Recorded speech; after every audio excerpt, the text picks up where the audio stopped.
can't deny it. I can't just fake it. I only know how to pull myself apart. I never thought I'd go this far. Spite of all the scars, it's over now.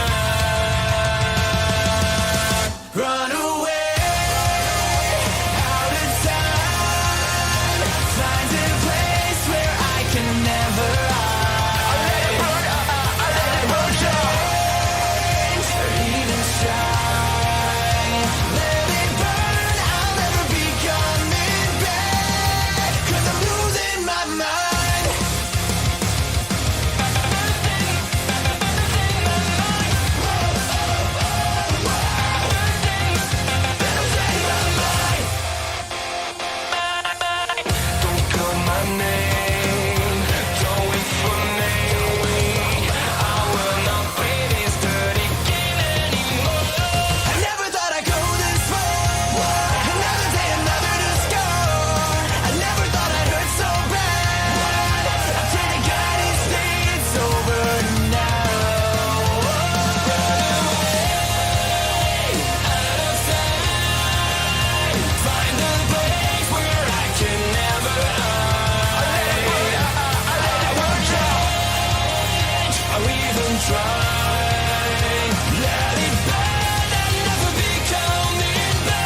I see a lot of ace emojis in the chat, man. I'm glad you guys are having a good time already with the new emotes, man. They look fucking great in the chat. Love it. Absolutely love it. Ladies and gentlemen, tonight we are live with episode 446 of Off the Script. We're going to break down the entire Bray Wyatt situation for everybody, just in case you guys need any more excitement about Bray Wyatt potentially showing up in less than a week at Extreme Rules in Philadelphia. AEW. I don't know what's going on with AEW, man. Some people may say that there's no problem. Some people say that they're in serious shit. If ticket sales are anything to go by, I don't know, man. AEW may be in some serious fucking trouble, man. And Seth Rollins, Ariel Helwani dropped part 2 of the Seth Rollins interview. Pretty much goes in line with what we've been saying for months now about Seth Rollins. Why isn't Seth Rollins the top guy? Why does Seth Rollins feel like he's in the shadow of a Cody and a Roman Reigns? And when will Seth Rollins get what he rightfully deserves? We're going to go over some key elements of that interview with Ariel Helwani right here on the podcast. Ladies and gentlemen, the Beer Garden is retired until at least the start of the spring next year. But that doesn't mean we don't have a beautiful place to sit down and talk wrestling, man. We're going to the OTS venue. And I got my cold beverage, man. I got it right here. Hopefully you guys got the same thing. And you know what I'm about to ask you, man. What the fuck are you guys drinking? See you over there.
Why has Triple H been so successful?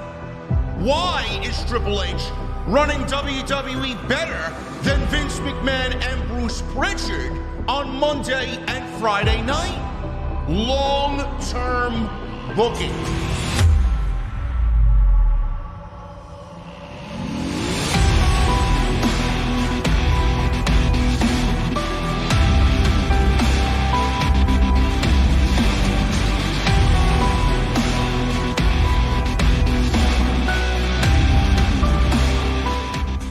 What is going on, guys? Thank you so very much for joining me right here on Off the Script. This is episode 446 for your October 2nd, 2022. I am your host, JD, from New York, as always, coming to you live from the OTS venue.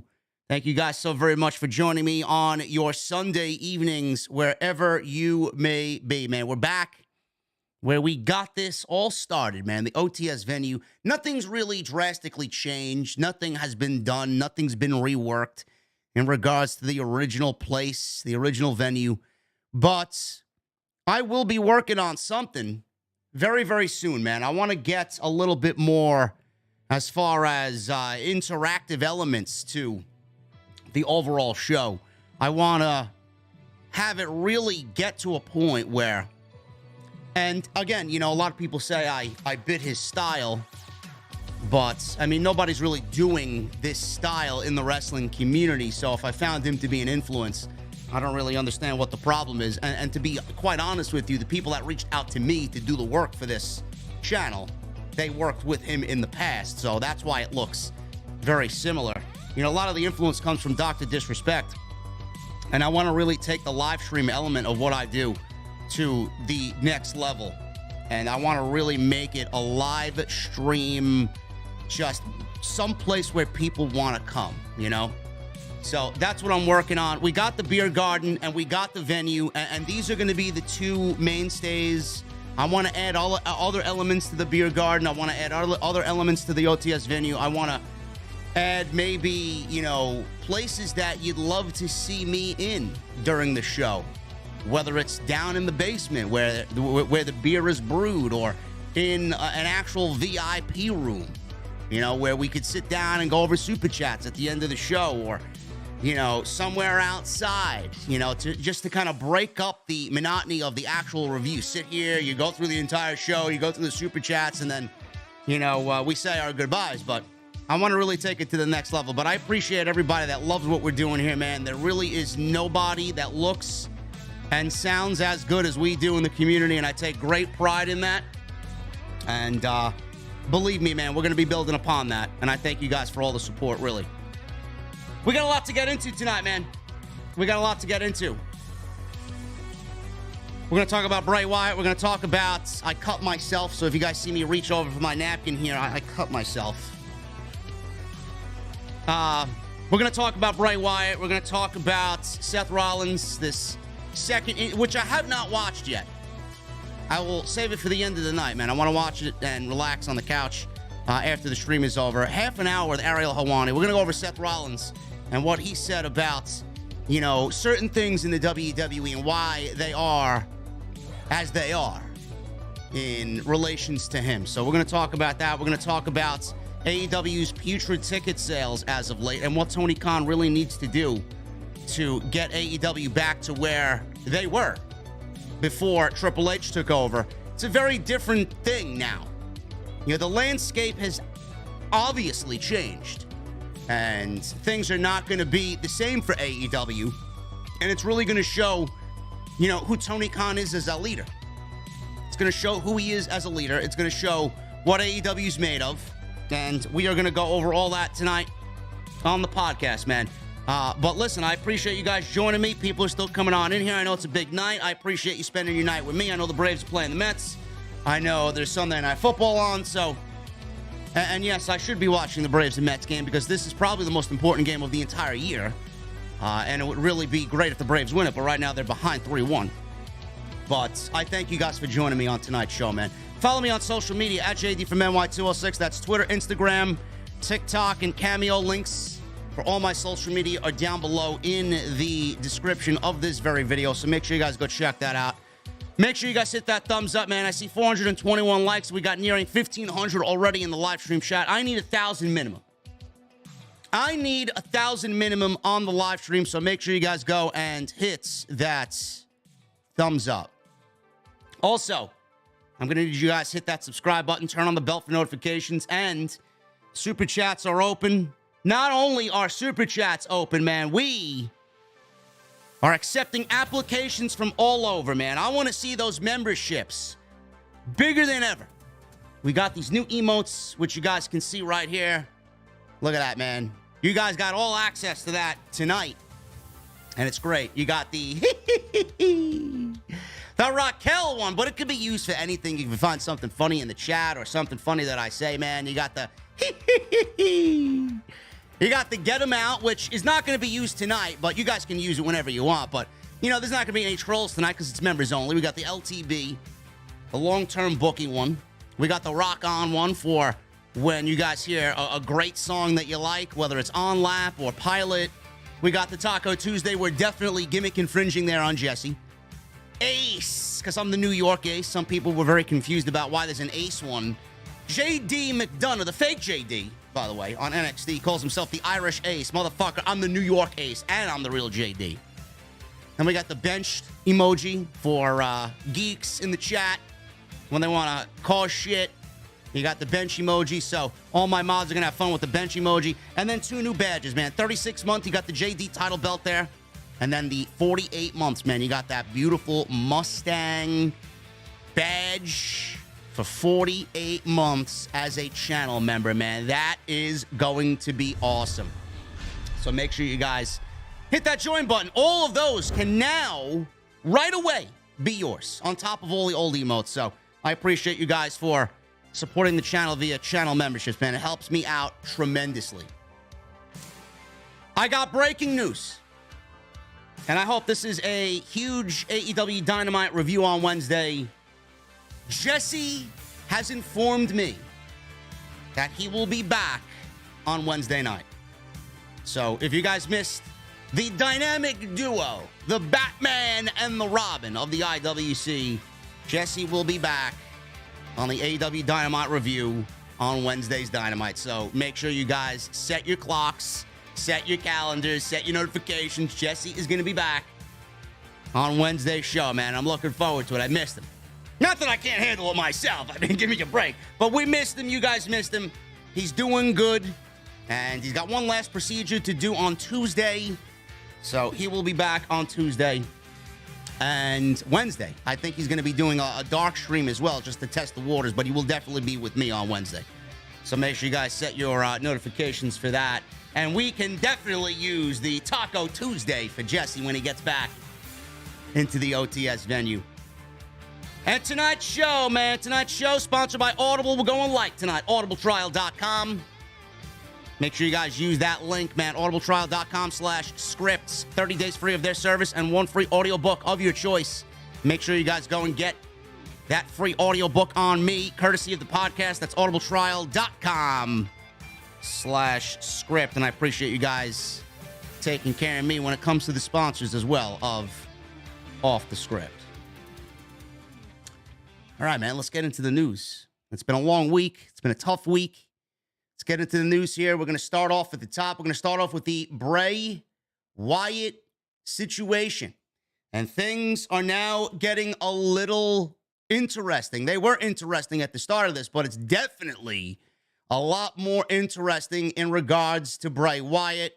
And I'm excited about what's to come on Saturday. I don't think I've been this excited for an Extreme Rules pay-per-view in a very, very, very long time.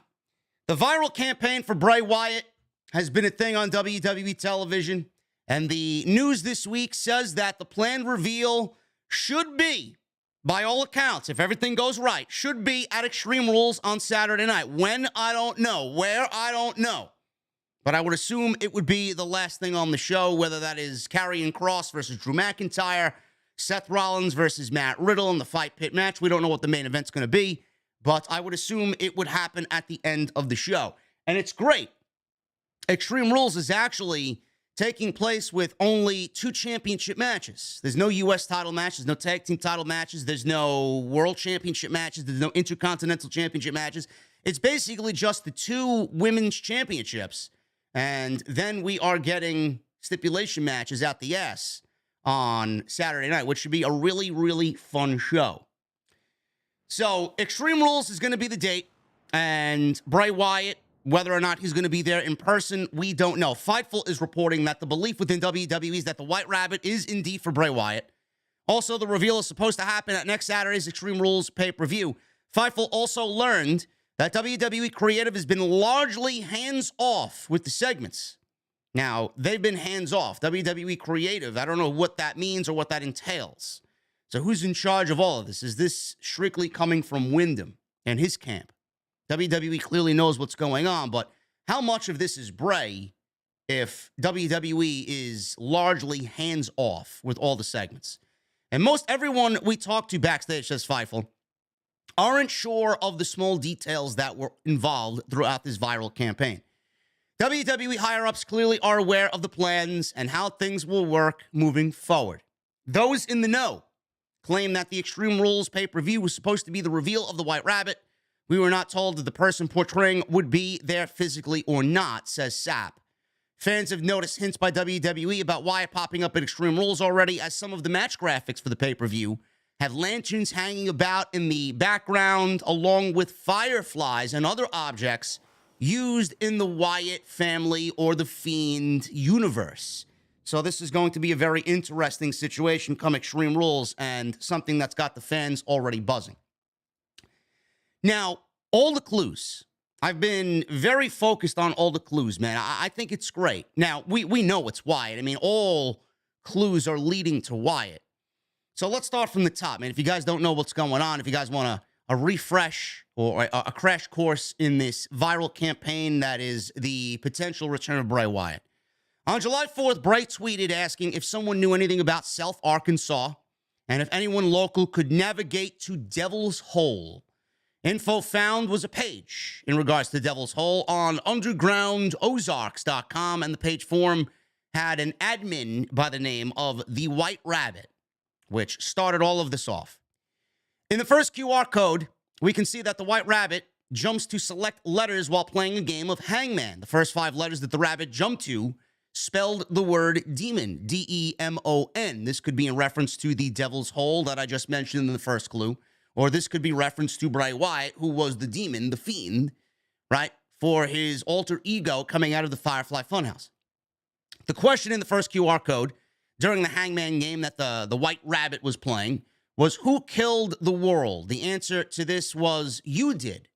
And in a July 15th, 2015 uploaded interview where Michael Cole was interviewing Bray Wyatt, in that interview, Bray Wyatt said, I did not make the world the way it is.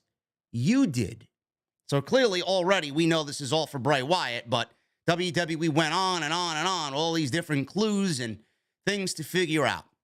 The font style used for the answer to the question, you did, who killed the world, you did. The font style was the same font used in several designs made for Bray Wyatt on WWE.com for shirts.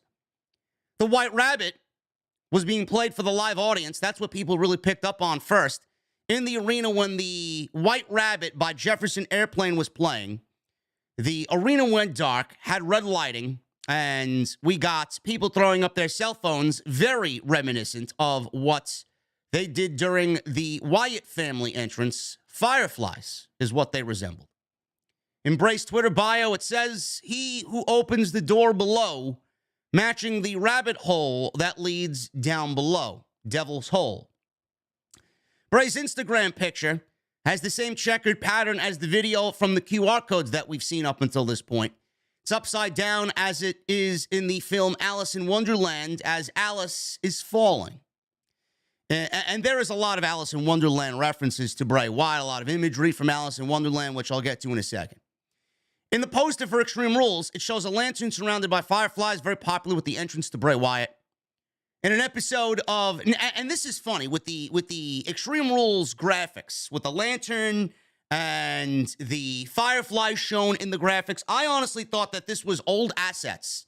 I thought this was old graphics used from the Extreme Rules horror show pay-per-view that WWE just reused and kind of updated here for 2022. That was not the case. These are all new graphics, and these were done intentionally.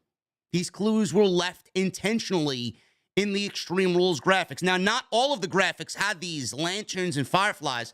Only some matches had, which I don't know if it's leading to us potentially with him revealing himself during one of these matches. I know Rollins and Riddle had it. I don't know if that's going to be the case. He definitely has history with Rollins. But other matches did have it, some did not. And it is all new graphics. It's not reused assets or graphics from the horror show pay-per-view. In an episode of the Firefly Funhouse in October of 2020, Bray was dressed as the Mad Hatter with the numbers 1911 on it, 1911, while Alexa Bliss wore black and white checkered dress, making reference to Alice in Wonderland. In another QR code, the rabbit hops through a door, playing a game, this little Pac-Man-like game where he's evading little fires, going through the puzzle. In the center of the puzzle, there's a red door. He goes through the red door, and then we see the White Rabbit with the word patricide appearing. The word patricide means killing of one's father. In an old FCW promo where he speaks of killing his father, talks about his daddy on a shrimp boat and it going down in flames with him being the only one on it. Patricide, the killing of one's father. In the QR code from Monday Night Raw on the 26th of September, starts the same way Bray's WrestleMania match started with John Cena, the Firefly Funhouse. Same QR code from the 26th of September on Raw also showed a number of 40701. This is the zip code for Corbin, Kentucky. Now, I initially said that Corbin has nothing to do with the Bray Wyatt reveal. Baron Corbin, that is. But Baron Corbin hasn't been on television. And Baron Corbin's been gone. The last time we saw Baron Corbin was when he was picked up in a limousine by JBL, John Bradshaw Layfield. Now, I don't know what they're doing with that, but we did see wolf imagery in the last clue with Bray Wyatt on SmackDown. Now, this could mean anything. It could mean him being the big bad wolf. I think he has a tattoo of the big bad wolf on his chest, if I'm not mistaken. There is wolf imagery with Bray Wyatt as far as tattoo art is concerned, if I'm not mistaken. But, I mean, I just have to throw it out there. You know, the lone wolf, Baron Corbin, could be a thing. I don't think it is, but it's something to keep in the back of your mind.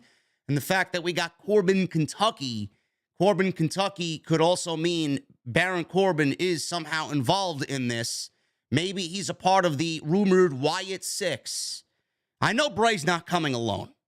I would like to see Bray not come alone, to be honest with you.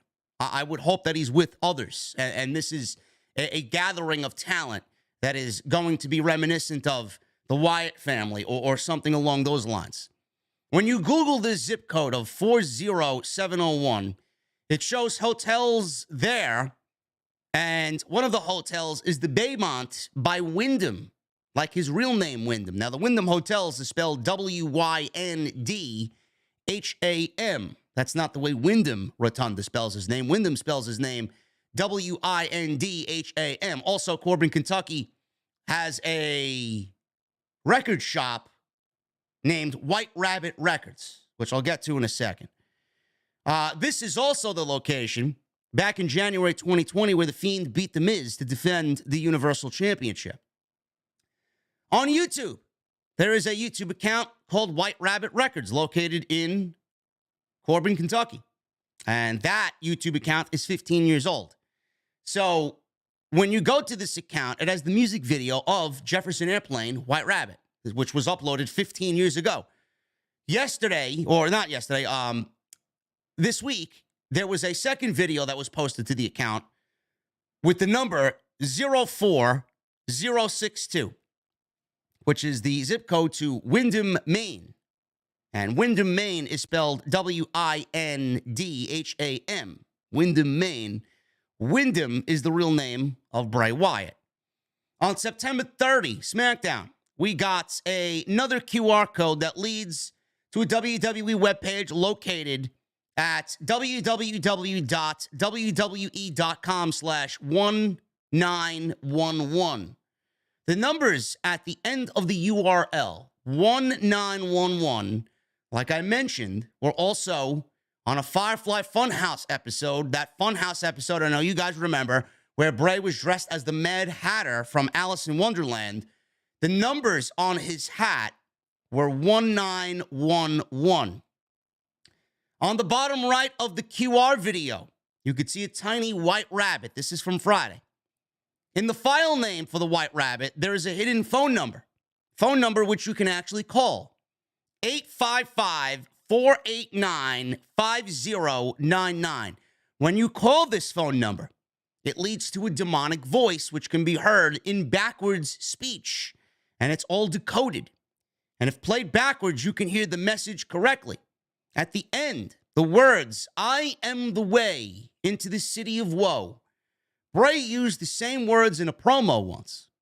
This is from Dante Alighieri, a poet or a writer. Dante Alighieri This is the same quote at the end of Dante says, abandon all hope who enter here. The same quote which can be found on the door to the Firefly Funhouse. Abandon all hope, ye who enter here.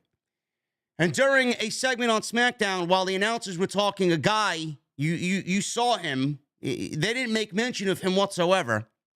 A guy is standing behind both Corey Graves and Michael Cole, and the sign reads, revel in what you are.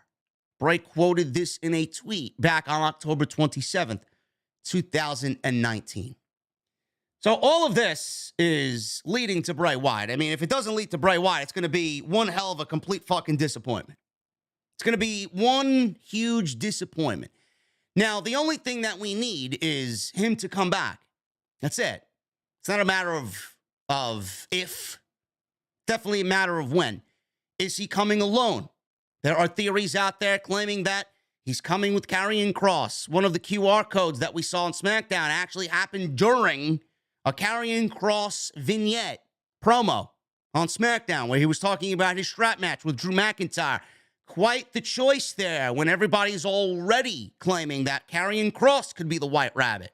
Or that Kross has something to do with Bray Wyatt. We don't know. Is he coming alone? Is Karrion Kross involved? Is Dexter Lumis involved? There are different things involved here on WWE television that could definitely lead to a Lumis and a Kross being aligned with Bray Wyatt. A lot of people's theories lend to the Firefly Funhouse and all of the characters in the Funhouse, basically coming to life.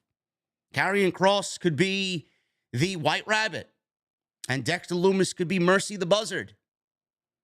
Nobody knows why Dexter Lumis is attacking The Miz. We haven't gotten a solid answer from why, or of why Dexter Lumis is attacking The Miz. Not one answer at all. Nothing. It's very unlike Triple H to not give us any clues. 7 weeks now, and Lumis has been chasing The Miz around. Miz won't speak. Miz won't tell us what's going on. Lumis doesn't speak, so we're not going to hear it from him. Is somebody involved with Dexter Lumis? Where's Tommaso Ciampa? He's been mysteriously missing from WWE television. I said weeks ago that I thought Ciampa had something to do with why Miz was being attacked. Is he aligned with Dexter Lumis? Are they both aligned with Bray Wyatt? I don't know. Kross, Scarlett, we don't know. Baron Corbin mysteriously missing from television unless they're doing a complete revamp of his gimmick. I don't know. Are they going to align him with JBL? I don't know. Alexa Bliss, there's been weird things happening with Alexa Bliss as well. Lights went out during her match with Bayley a couple of weeks ago. The commentary team stating that Alexa Bliss is a shell of her former self. The lights went out during the tag team match on SmackDown with Solo Sikoa and Sami Zayn against Ricochet and Madcap Moss. Lights just mysteriously went out. I thought I was seeing things on Friday Night SmackDown. What does that mean? I don't know. But everything is leading towards a Bray Wyatt return on WWE television. The most damning of all. And if I can find the whole thing here with Wyatt, the whole thing is leading to Bray Wyatt coming back. But there is one huge clue that WWE gave us as far as Bray Wyatt is concerned. And it definitely leads us to Extreme Rules. If I could find the article, I want to see what the exact quote was. If I can find it here. There is nothing in regards to Bray Wyatt here. The other thing was, a lot of people were thinking that it was Aleister Black coming back. There was a source code on last week's QR code that led you to the website, and within the source code, there were lyrics to Aleister Black's theme song. And a lot of people were like, is Aleister Black coming back to the WWE? No. Aleister Black is not coming back to the WWE. This has nothing to do with anything Aleister Black. But everything is leading towards Extreme Rules in Philadelphia. Everything is leading towards Extreme Rules in Philadelphia. And I would be shocked if we don't get either a major clue and anything regarding Bray Wyatt at Extreme Rules. It needs to be something that WWE gives us. Otherwise, it's going to be a huge letdown. And I said, with everything that WWE's done up until this point, they've garnered so much interest for this. If they wait too long, people are going to get pissed off. If they wait too long, they're going to lose people's interest and they're going to lose people's patience. You might as well strike while the iron is hot with Bray Wyatt right now. If they do another, 4, 5, 6 weeks of build with these QR codes and these clues, which we all know have something to do with Bray Wyatt, why are you waiting so long for something that we already know is there and who it's for? Why are we waiting so long? WWE needs to strike while the iron is hot and get this man on television, or if he's not on television, something as far as who this is for. Because fans are not going to be happy if they have to wait another 5, 6, 7 weeks of teases and QR codes to uncover clues that we already know are for Bray Wyatt. How many more clues do we fucking need for Bray Wyatt? There was the Big Bad Wolf also. The 1933 Disney film Silly Symphony, cartoon based on the fable of the Three Little Pigs. Now, while there have been some attempts to decipher how the pigs and their houses of straw, sticks, and brick are relevant to Bray Wyatt and WWE's mystery surrounding these QR codes, the most obvious connection is that the Big Bad Wolf and the Fiend both share a catchphrase, "Let me in." So I don't know if you guys picked up on that, but that is where the correlation comes in as far as the Bray Wyatt situation with the Big Bad Wolf that we saw in the QR codes. Could be for Corbin. We don't know yet. We don't know if Corbin's going to be aligned in this whatsoever, but the Big Bad Wolf and the Fiend both have the catchphrase of "Let me in." Big Bad Wolf is the only character who gets a makeover in this video that we saw on Friday. And it flashes to this nightmare of Little Red Riding Hood's nemesis in Grandma's disguise. So we see the Big Bad Wolf in Grandma's disguise. During the final visual of the video that we saw on Friday, Morse code. Now, I don't know nothing about Morse code. Some people out there were deciphering this Morse code in the video. This Morse code actually spelled out Azazel Reborn. Azazel Reborn, or however you pronounce this name, Azazel. Now, this is a demon who pops up in a lot of fiction. The Old Testament roots from the Bible are interesting. Azazel, in Jewish legend, is a demon or evil spirit to whom, in the ancient rite of Yom Kippur, the Day of Atonement, a scapegoat was sent bearing the sins of the Jewish people. Yom Kippur is actually happening next week, October 4th and October 5th, just in time for Bray's rumored return at Extreme Rules. Sure, that is just more of a coincidence for Bray Wyatt and the Firefly Funhouse. So with all of this, we got so many other clues that I don't really feel like we need to go over here. Revel in what you are. This was something that he said that I mentioned before on Friday. Revel in what you are. This was a tweet that he sent to Rob Schamberger, who's a canvas artist for WWE. So he tweeted that to Rob Schamberger, and it all lines up with Bray Wyatt. But like I said, we need to get conclusion to this week. If it's not this week, I don't know what else WWE has to tell us. So I'm loving everything that went on here. I thought this was a brilliant campaign. And just like everything else, a lot of people are saying Bray Wyatt, Bray Wyatt, Bray Wyatt. The thing is, yes, it's Bray Wyatt. It's great to see Bray Wyatt back, but what do we do next? This is what I'm concerned with. And I'm sure they have it under control, and I'm sure that plans are in place. But what does he do after he is revealed? Who does he go after? Who is he coming for? What is the plan? What is his mission? What is he going to do? That's what I'm concerned with. Now, knowing him, he's probably got something mapped out to where he wants to go. People who he wants to feud with, people that he's going to feud with are going to be very important to the overall storyline arc of Bray Wyatt. Bray Wyatt, I never saw go to AEW. I never seen him going to AEW whatsoever. But Bray Wyatt, coming back to the WWE, was always a real possibility. I never once thought that this man was going to go anywhere and start something brand new, start a new character, start a new storyline arch. He's going to come back because he wants to tie up what had happened last time that was ruined. And he's going to come back and he's going to tie up all those loose ends and really give us the direction of what he wanted to do with the Fiend character. Maybe we get something new. Maybe we get something that's a mix of old and new. with Bray Wyatt. We don't know. So who he's going to feud with and who he's targeting is going to be a very, very interesting aspect to all of this. And the biggest thing of all, to me, is when Bray was basically killed in the Vince McMahon administration, Bruce and Vince, they didn't know what to do with Bray's creativity. They wanted to take control of everything because they knew exactly what they wanted to do, and they didn't give a shit what Bray wanted to do, and what they wanted to do never really matched his image or his story. They wanted to take control of it because that's what they do. They micromanage, and basically they don't want you to get over based on your ideas. They want you to get over based on their ideas so that they can relish in it and really say, hey, we made this guy, this is our idea, it's because of us. So there's a huge disconnect from the old administration to everything that was going on as far as the performers are concerned. Triple H, and I said this once on Friday as well, Triple H leading Bray Wyatt in the new administration is going to allow Bray Wyatt to flourish. He's going to sit there and he's going to let Bray do what he's got to do to get over. He's going to let Bray do what he's got to do to have fun. That's the thing. Triple H cares so much about character development and characters on his television show, and at the same time, caring about the performer's happiness, that he's going to go out there and work within the boundaries of Bray Wyatt and the character, and he's going to let him do what he has to do. He's not going to overstep his boundaries. He's not going to be micromanaging. He's not going to be defiant and say, this is what I have to do.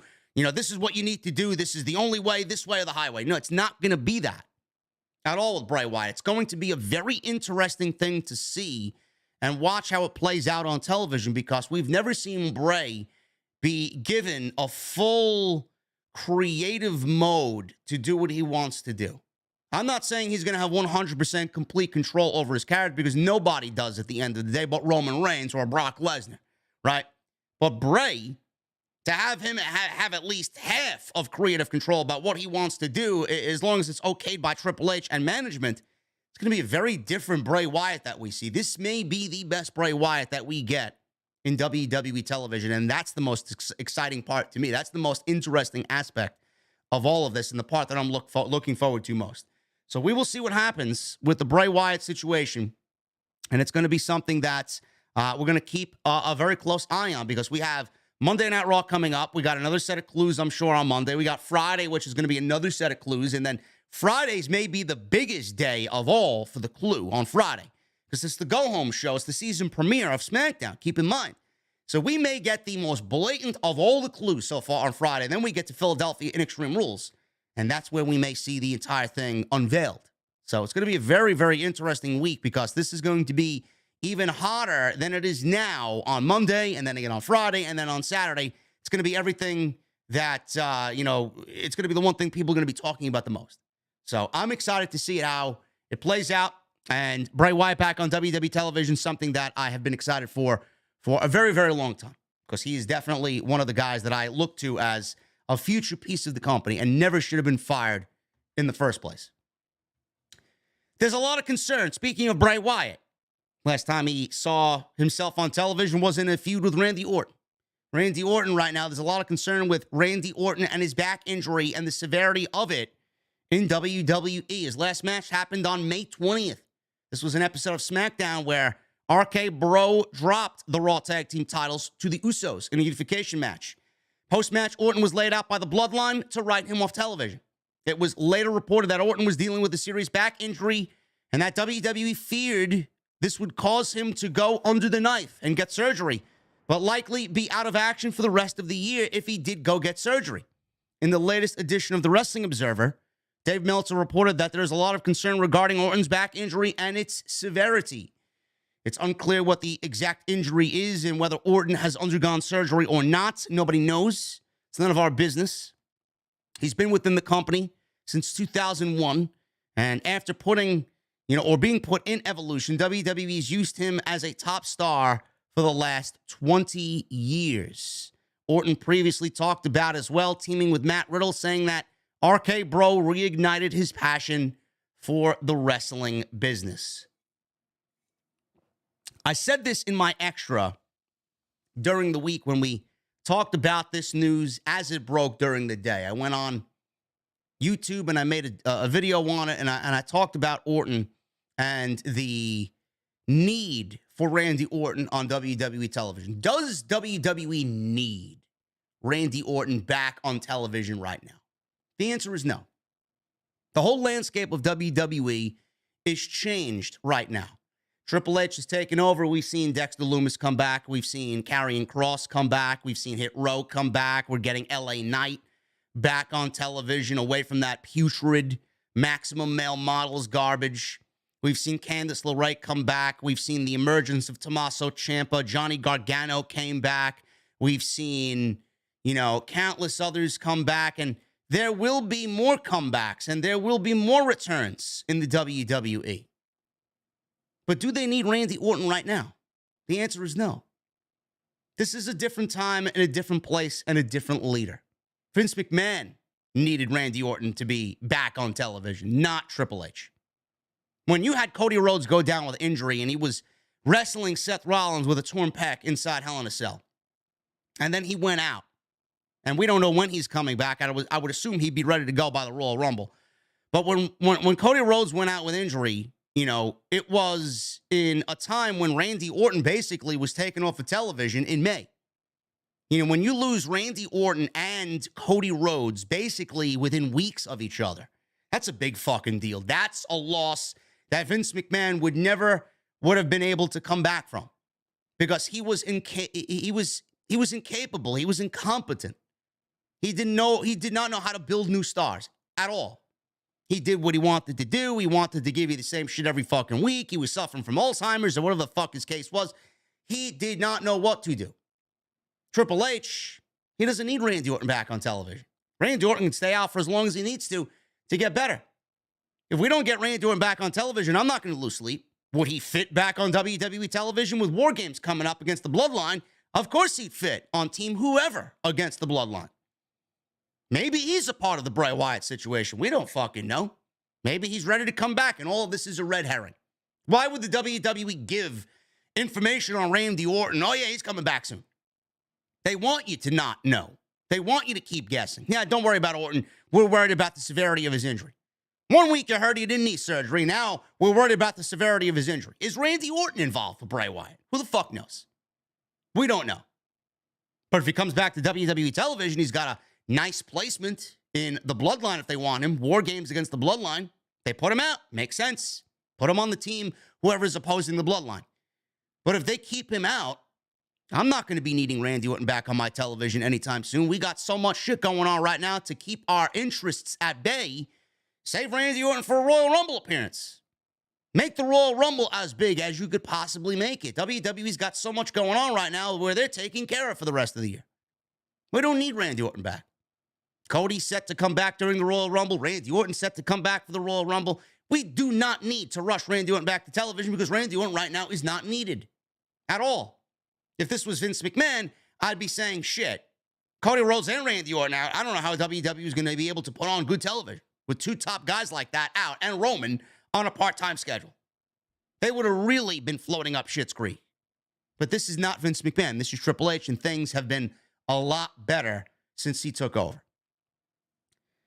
There was a rumor killer in regards to Kevin Dunn. Believe me, I'd be the first to tell you when Kevin Dunn was fired. The geeks online that claim to have sources have zero sources and should not be taken seriously at all. They also have zero IQ. If anybody believes that what they're shilling on social media is legit news. I don't know why. Of all the accounts that should be fucking banned off the platform, it is those accounts pretending to be journalists with sources. I am not a journalist. I'm a YouTube content creator. There's a difference between a YouTube content creator and a fucking journalist. I am not a journalist. I get media to the AEW things because A, I apply as media, and B, they ask you what type of media for. I put content creator. I make content for YouTube. I don't go out there claiming I have sources with fucking absolutely nothing backing it.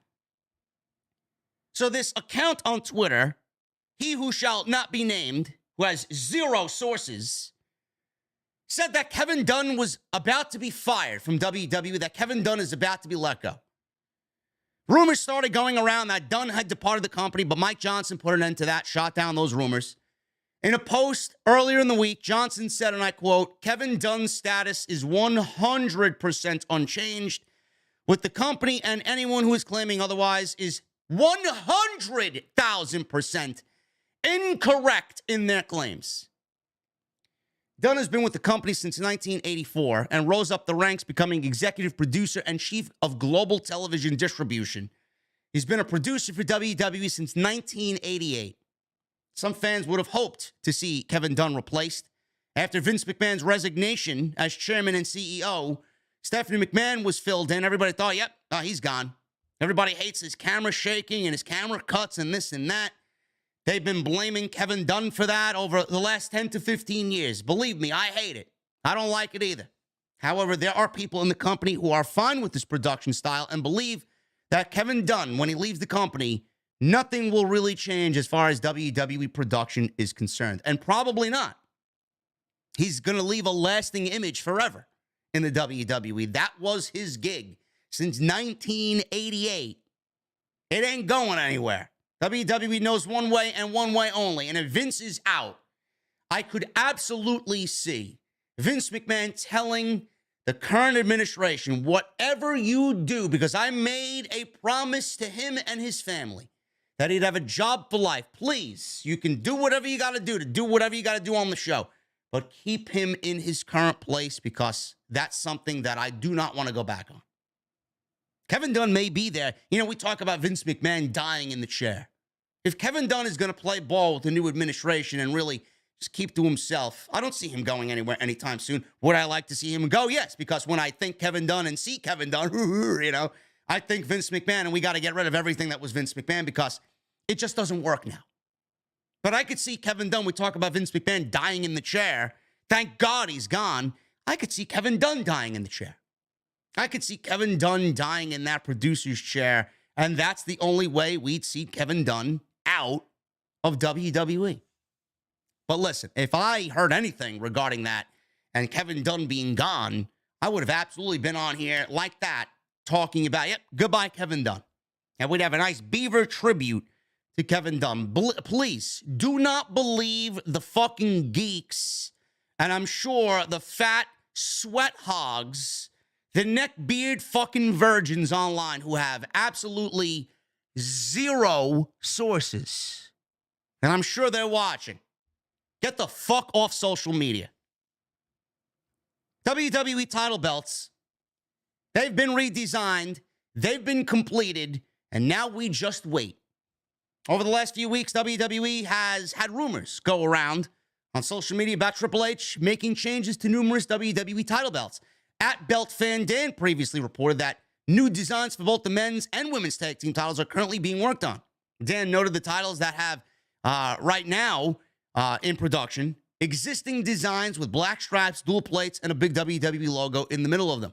There are also old, never-used tag team titles, which look like the women's tag team titles, on colored straps. Fightful reports that at least 3 new sets of belts are finished and currently in hand by WWE. Sources indicated that other design alterations may have been mentioned, but did not elaborate past that. WWE talent that Fightful has spoken to said that they've been in favor of some changes to the title belts personally. Regarding whether they prefer the Velcro versus snapbacks, several wrestlers said the Velcro helps them when they need to attach the belt quickly, but cosmetically, it looks bad.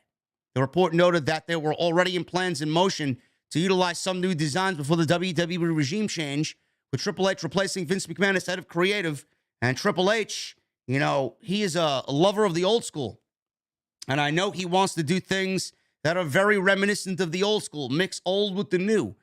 Most of the title changes, you know, would be welcomed by fans because I think the majority of the fans don't really care about the WWE titles and the designs that they have. They're very boring. Everything looks the same. And I mentioned this several times when talking about this. If WWE is going to continue with the brand split, and I believe that they are not getting rid of it anytime soon. So if they're going to continue, we will see a WWE champion on Raw and a Universal champion on SmackDown. We will have 2 world champions.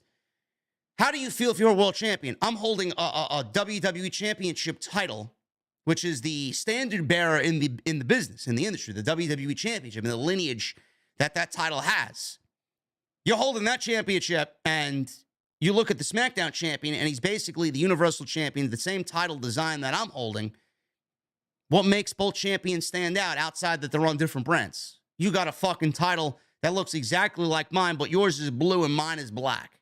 Because black is the color, the universal color of the WWE title, and the Universal Championship, depending on what fucking show it's on, it could be blue, it could be red. It's stupid. It's absolutely stupid. So if they want to keep the Universal Championship, fine.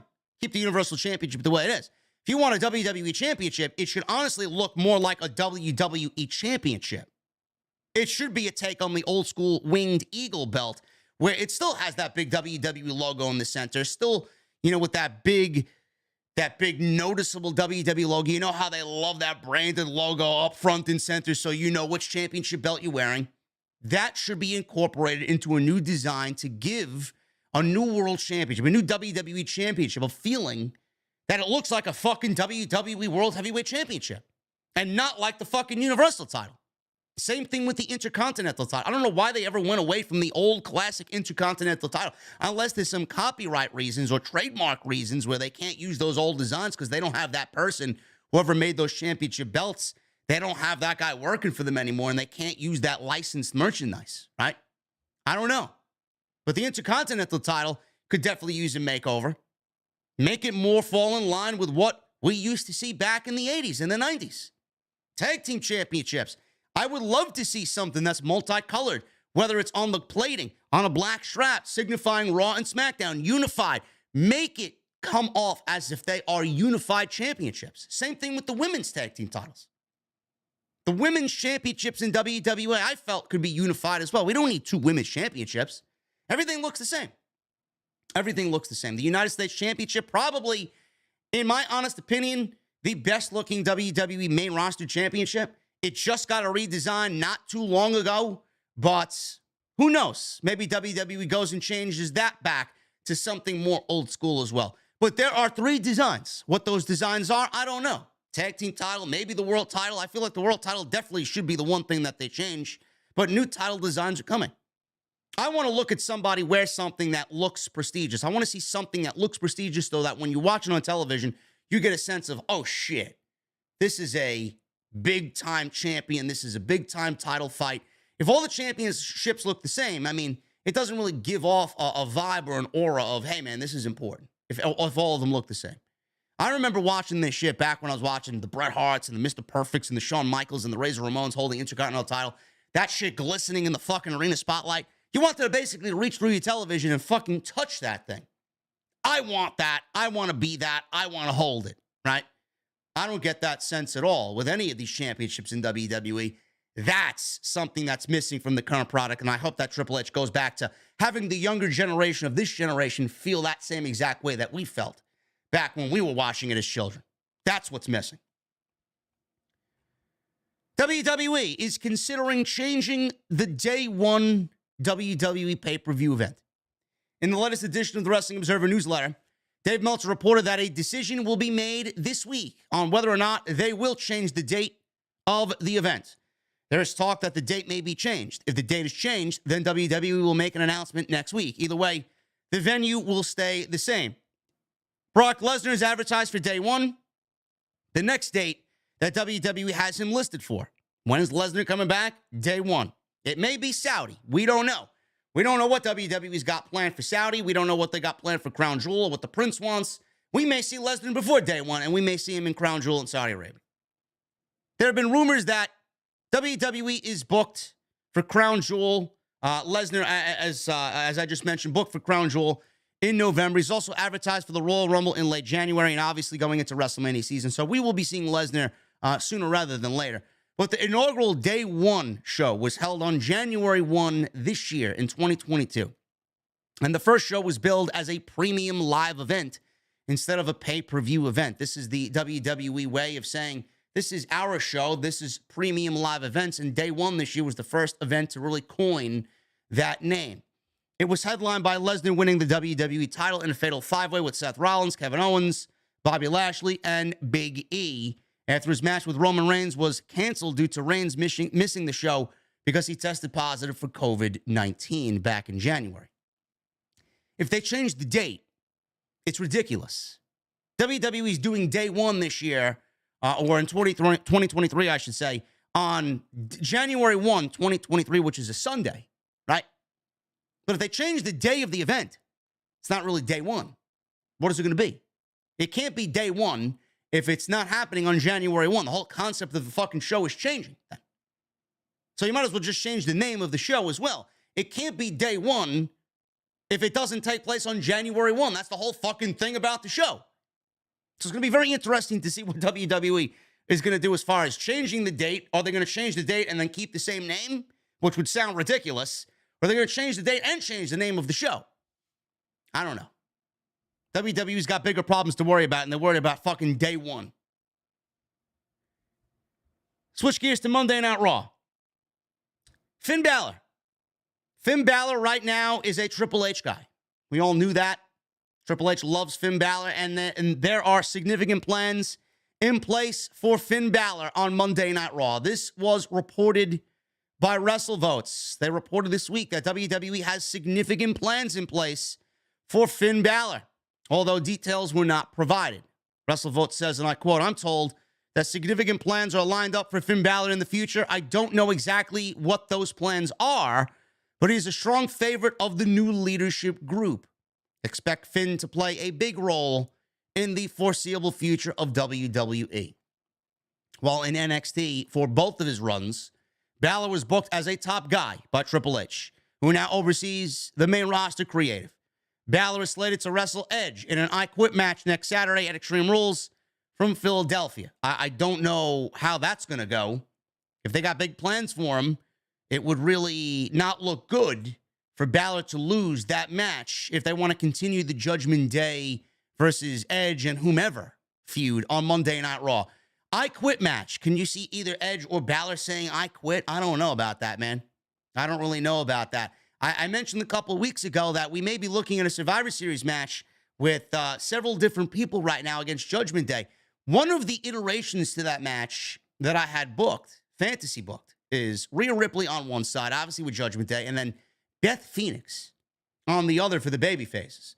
Now, we don't know if that's going to happen, but if we have an I Quit match here, something has to be done in the same vein as one of the greatest I Quit matches or, submission matches of all time back in 1994. A take on the Bob Backlund versus Bret Hart match for the WWF Championship at Survivor Series 1994, where Owen Hart, God rest his soul, this is why Owen is so great, he played up the role of really caring about his brother when he was in the middle of a feud with Bret Hart.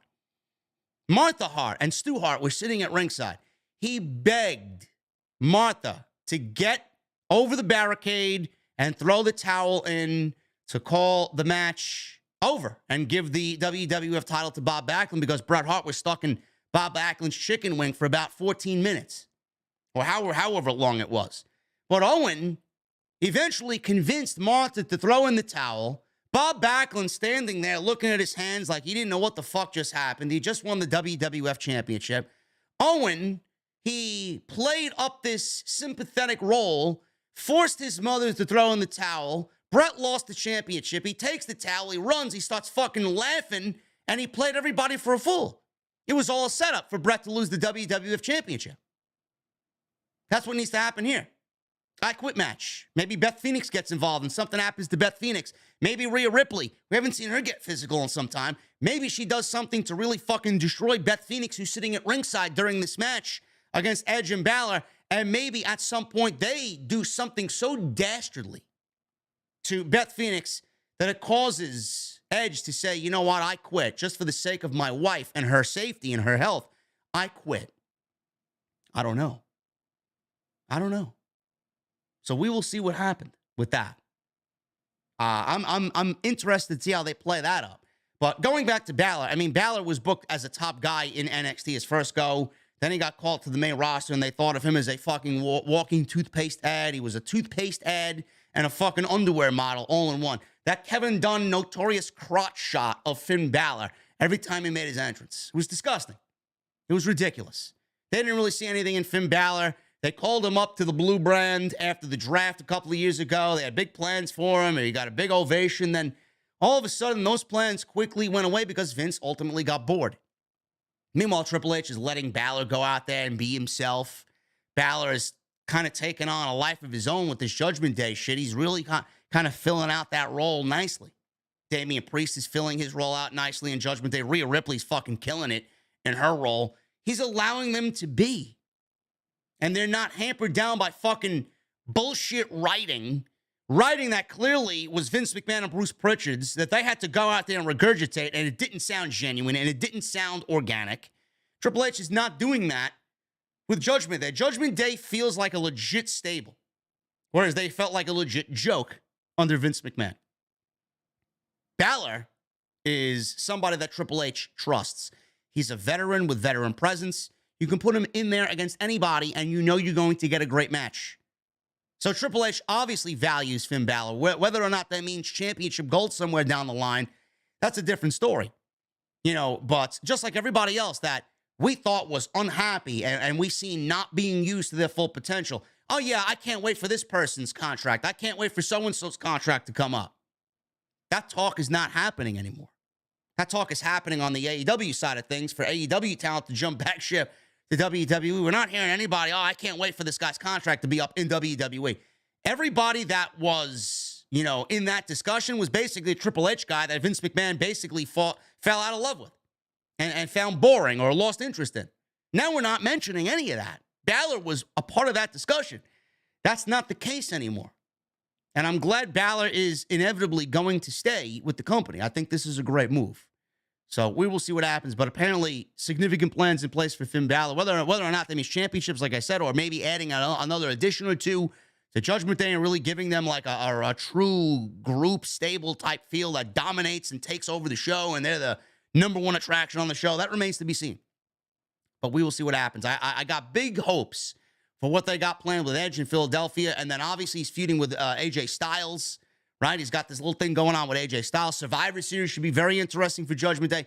This whole Dominic and Rhea Ripley thing, the dynamic between them two is really great. A lot of positive coming out of Judgment Day, man. And that is because Triple H believes in Finn and is allowing Finn, Damian, and Rhea, all ex-NXT talent, to go out there and just be. And that's the best way to do it.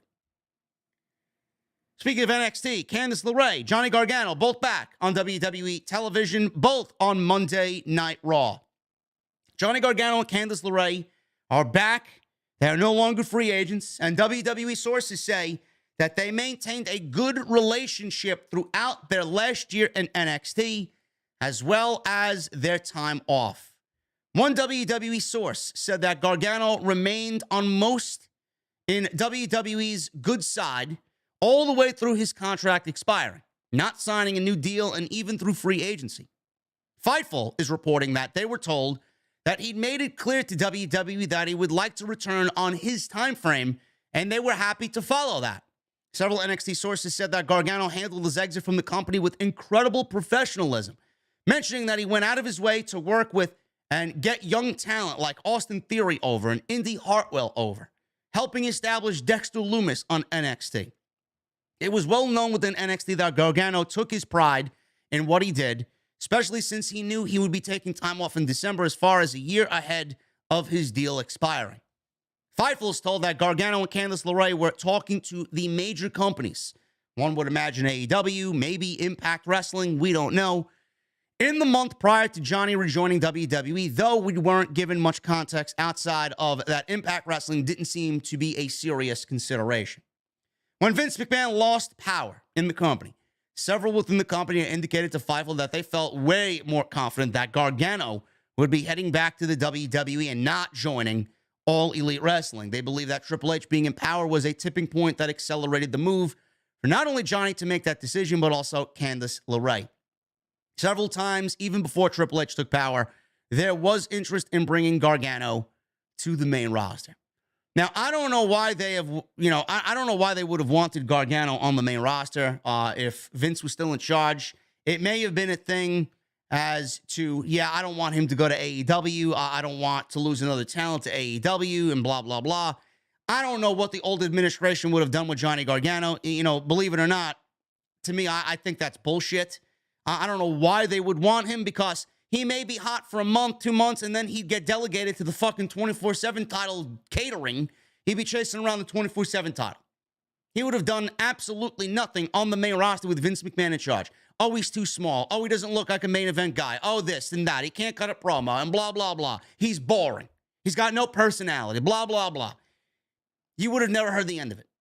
So I'm glad Johnny Gargano did not go back to the W. Johnny Gargano looks like the most brilliant man in the entire industry for waiting it out as long as he did, because the way things fell, and nobody expected things to fall the way that they did, it worked out absolutely perfectly for Johnny Gargano to end up back where he never wanted to leave anyway, and ended up back working for the guy he never wanted to stop working for. So it worked out great for Johnny Gargano, and it makes him look like a fucking genius. Same thing for Candice LeRae. But as far as incredible professionalism, the way he handled his exit from the company, he loved NXT. Everything that Johnny said about NXT and the love that he had for the black and gold, I mean, you even see it on his face now. You see it in his body language. You see it when you watch him on Twitch. You see it when he's just talking in just real life, what he feels like and what he loves and values and cherishes, and you get a good sense for the human being that he is. Johnny Gargano is very, very humble. From what I heard and firsthand stories that I heard, Johnny Gargano is one of the nicest guys. I had the pleasure of meeting Johnny, and I've complimented him and gave him the props that he deserved for igniting my passion in the WWE product for what he and Ciampa did in NXT. And it was around the time when he was feuding with Ricochet for the North American Championship in NXT. So I told him exactly how I felt. And that's how Johnny is. That's how Johnny is in person. And his wife is the same way. They love this shit. They love helping the younger talent out. She loves helping the women. You know, Johnny is NXT. There's nothing more he could have done in NXT. So he was so, prideful of helping the younger talent because he wanted to give back to those and make it feel like it was for him. He wanted to give back to all of those. Austin Theory, Indy Hartwell, Dexter Lumis. That's a tremendous human being. And I have nothing but high hopes for him on Monday Night Raw, especially with Triple H in charge. I think that's going to be something that we are really going to love. When Triple H gets really involved with Johnny Gargano, you're not going to see it right now, but when Johnny said, I want to win the United States title, I want to win the Intercontinental title, I want to be the world champion. When Triple H gets Johnny going on the main roster, it's going to bring you back to those good old-fashioned Daniel Bryan, yes, movement vibes. Watch. What they did in NXT with Johnny and Ciampa was the greatest storyline, possibly, not only in NXT, but one of the greatest storylines in the history of WWE. With the matches that they did, WWE has not since then duplicated what they did in story and in work ethic. I can't wait to see Johnny get to where I know he could be on the main roster. And for all the people, oh, he's too small, he's a vanilla midget, he's got no charisma, give me a fucking break, man. You don't let talent like that walk and not have anything for them. You don't let someone like Johnny Gargano walk into enemy territory. You do whatever you can to keep him on that roster and keep him happy. And he's one of the best wrestlers in the on the planet, in the world. There's no reason why he should have went anywhere, and I'm glad that he didn't, and Triple H got him. And it's going to be great. Going to be great. If you loved NXT, it's going to be awesome. Elias. We're going to see Elias back on television whenever he starts to grow his hair out again. Now, WWE is right now with Ezekiel. He's gone. He's been removed from television. I don't want to think of Ezekiel. I don't want to know of Ezekiel anymore. They removed him from the internal WWE roster this week. His older brother, Elias, replacing him on the internal WWE roster page. With Elias now back on the roster page, the question now is being asked when he will make his return to WWE television, with him making a one-off appearance on Raw not too long ago. Well, it appears that we all owe Kevin Owens a fucking apology. Not me, because I knew Kevin Owens was right from the get-go, but all these geeks online who thought Kevin Owens was fucking going crazy. Meltzer, in the Observer newsletter this week, reports that Elias will return to WWE TV when he fully grows out his beard. That is that. Basically, you'll see Elias back on television when he has his hair and his beard fully grown back. Jeffrey Sculio is the name of the man behind the Elias character. He had to shave his hair. He had to shave his beard while he portrayed Ezekiel. And even when he was clean-shaven, it didn't sit well with me, man. The Ezekiel character looked fucking ridiculous. It didn't look like he should have been on television. There was no character there. It was basically built off Elias. I'm Elias's little brother. That's all it was. But again, it's going to be interesting to see what Triple H does with Elias. You know, Triple H has never really had Elias on his roster outside of the time that he was in NXT, and he didn't really do anything in NXT because they called him up to the main roster, and it was mostly a Vince McMahon thing. But they didn't really go anywhere with him. You know, playing the guitar, Elias in concert, getting interrupted, it seemingly happened every week. Now with Triple H in charge, we may see a more, I would say, intense Elias, a different take on Elias. Still the same gimmick, but obviously a different vibe to the overall character. Again, something to keep an eye on and something to really look forward to because, like I said, Triple H is so big on character development, and we talked about that during the Bray Wyatt thing. What is he going to do with everybody else? And how is he going to get these characters to where they need to be? This is what he did for 8 years, 9 years in NXT, and what he did was great. Now he's got a bigger roster, bigger budget. His talent is going to really be put to good use with guys like Wyatt and Elias and anybody else that wants to come back to the company. So it's going to be interesting to see what he does with characters such as Elias when they make their way back to WWE television. Daniel Cormier. This name has been floating around in the news as of late for the last 24 hours. He will serve, UFC legend Daniel Cormier will serve as a guest referee in the Fight Pit match between Seth Rollins and Matt Riddle at Extreme Rules. Ariel Helwani broke the news on Twitter that UFC legend Daniel Cormier will serve as the special guest referee in the Fight Pit match between Matt Riddle and Seth Rollins. The match will happen possibly in the main event. We don't know yet. At Saturday's Extreme Rules pay-per-view in Philadelphia. Now, I know Ken Shamrock has been lobbying to be the special guest referee in the Fight Pit match, but clearly there is an issue there with Ken Shamrock and Triple H and Ken Shamrock and management. He wasn't even a thought, but he kept pushing for it. He kept commenting about the WWE shows as of late, and he kept pushing for the Fight Pit match and wanting to be involved in some way. Clearly, he got ignored. I don't know what the situation is there, but he got ignored.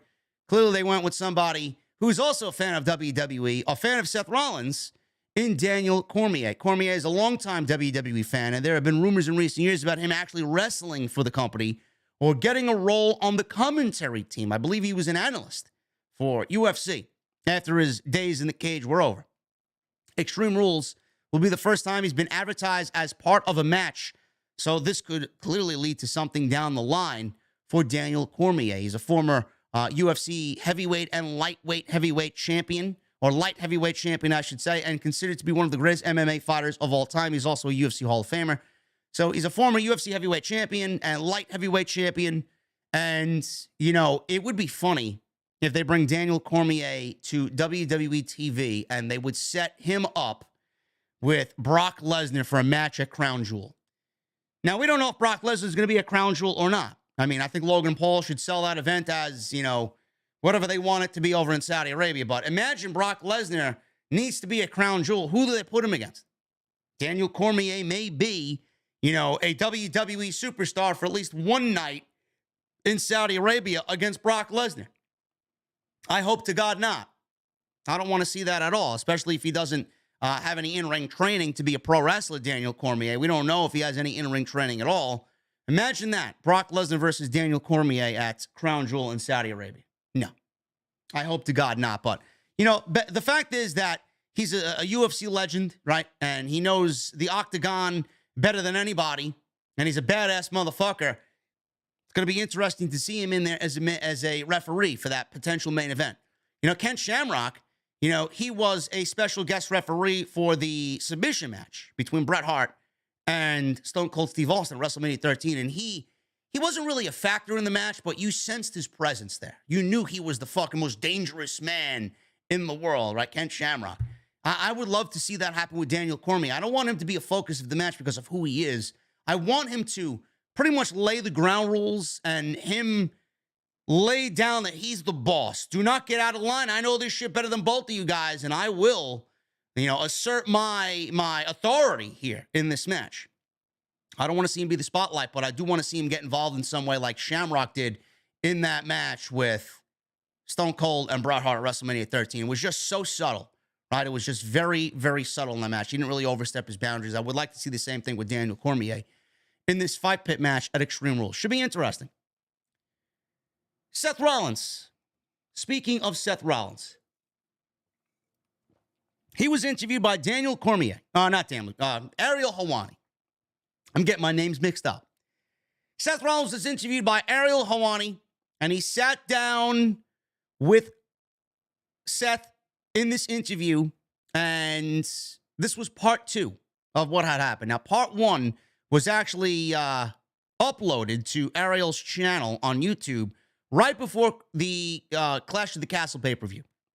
So we've seen something with Ariel and Seth right before Clash of the Castle. This was actually uploaded not too long, a day ago, and this is part 2 of the interview. He sat down with Rollins, and it's a real close look into the mind of Seth Rollins, who is struggling with finding his place in this industry, in pro wrestling, in the WWE. You know, he's given pro wrestling all of his life. He's given WWE most of his life. When he asked why he has a chip on his shoulder after seeing so much success for himself all these years, you know, he's had a lot of success. Seth Rollins is a future WWE Hall of Famer. Why does he have a chip on his shoulder? He says, and I quote, "I just feel like I've never gotten my just due. There's always I've never been the guy. I've never been the one on the marquee at WrestleMania. It was always John Cena. It was always Roman Reigns. In some regards, when I was in Ring of Honor, it was Nigel McGuinness. It was Bryan Danielson. And I was always the guy on the come-up or underneath. I was kind of the second or the next big thing type, you know? That always just eats away at me. It eats at me so much. I don't know where the competitive spark comes from, but it drives me insane. The thing is, if I was that guy, I don't know if it would just go away. I would always find some way to put the chip there. It's just the way I operate best. I have to have it for some reason in everything, for better or worse sometimes. So why is it always the guy he describes, right? He says, that's interesting because you don't really. Wrestling is so interesting because it's at a point where there's a connection you get with the audience that you can work and cultivate over years, and that equity will push you to the top of a card or promotion or whatever. Being appointed as the guy is not always that simple. So I don't know. The biggest thing is maybe I'm wrong. Maybe I'm not as good as I think I am. Maybe there are people out there that draw more money, perform better in the ring, sell more merchandise than me. And I've got this inflated idea of myself. And that's the fear, right? That I'm just dead wrong. And so maybe that's the truth. Maybe that's just how it is. But I can't operate at optimum levels accepting that. You know, I just can't do it. I pride myself on my work ethic and my hustle. I feel like if I just settled for saying, I'm just not good enough, or I'm not as big of a star, or I can't be as big of a star as, say, Roman Reigns, Hulk Hogan, or John Cena, then I would be doing myself a disservice. I'd be doing the business a disservice, and I don't think I could go to sleep at night accepting being second best. Why I am, I don't know. He goes on to say he felt a great deal of imposter syndrome during his first WWE run with the championship, the WWE Championship, and still felt like he was the number 2 guy behind Roman Reigns despite pinning him to win the title in the main event of WrestleMania. See, that's where things really kind of get blown out of proportion. You know, Seth, and I'll go over this in a second, you know, and we've spoken very negatively of Seth. Nothing to do with him, just creative, right? We went through that whole process where he blocked us on Twitter, and then he unblocked me on Twitter. I don't know if he caught something that he actually appreciated that we said.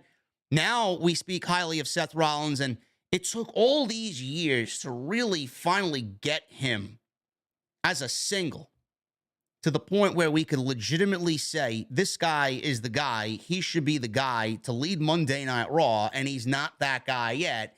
And every single time something happens, Roman Reigns is bigger than he ever was, right? Brock Lesnar's still hanging about.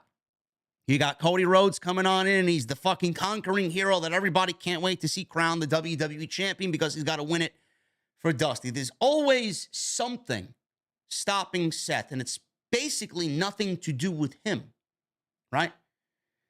So he goes on to say to Ariel, when Ariel asked him if he feels like he's getting close to getting to the top spot, you know, he says, I don't know, man. I wonder often if, because I live in the Roman era, that it's ever going to happen. Maybe it never happens. The only time I was even considered, I think, for the main event of WrestleMania was when Roman got leukemia and he was out from August until January, whatever, or February it was. And it was kind of second behind the little babyface column there. You know, I got slotted in.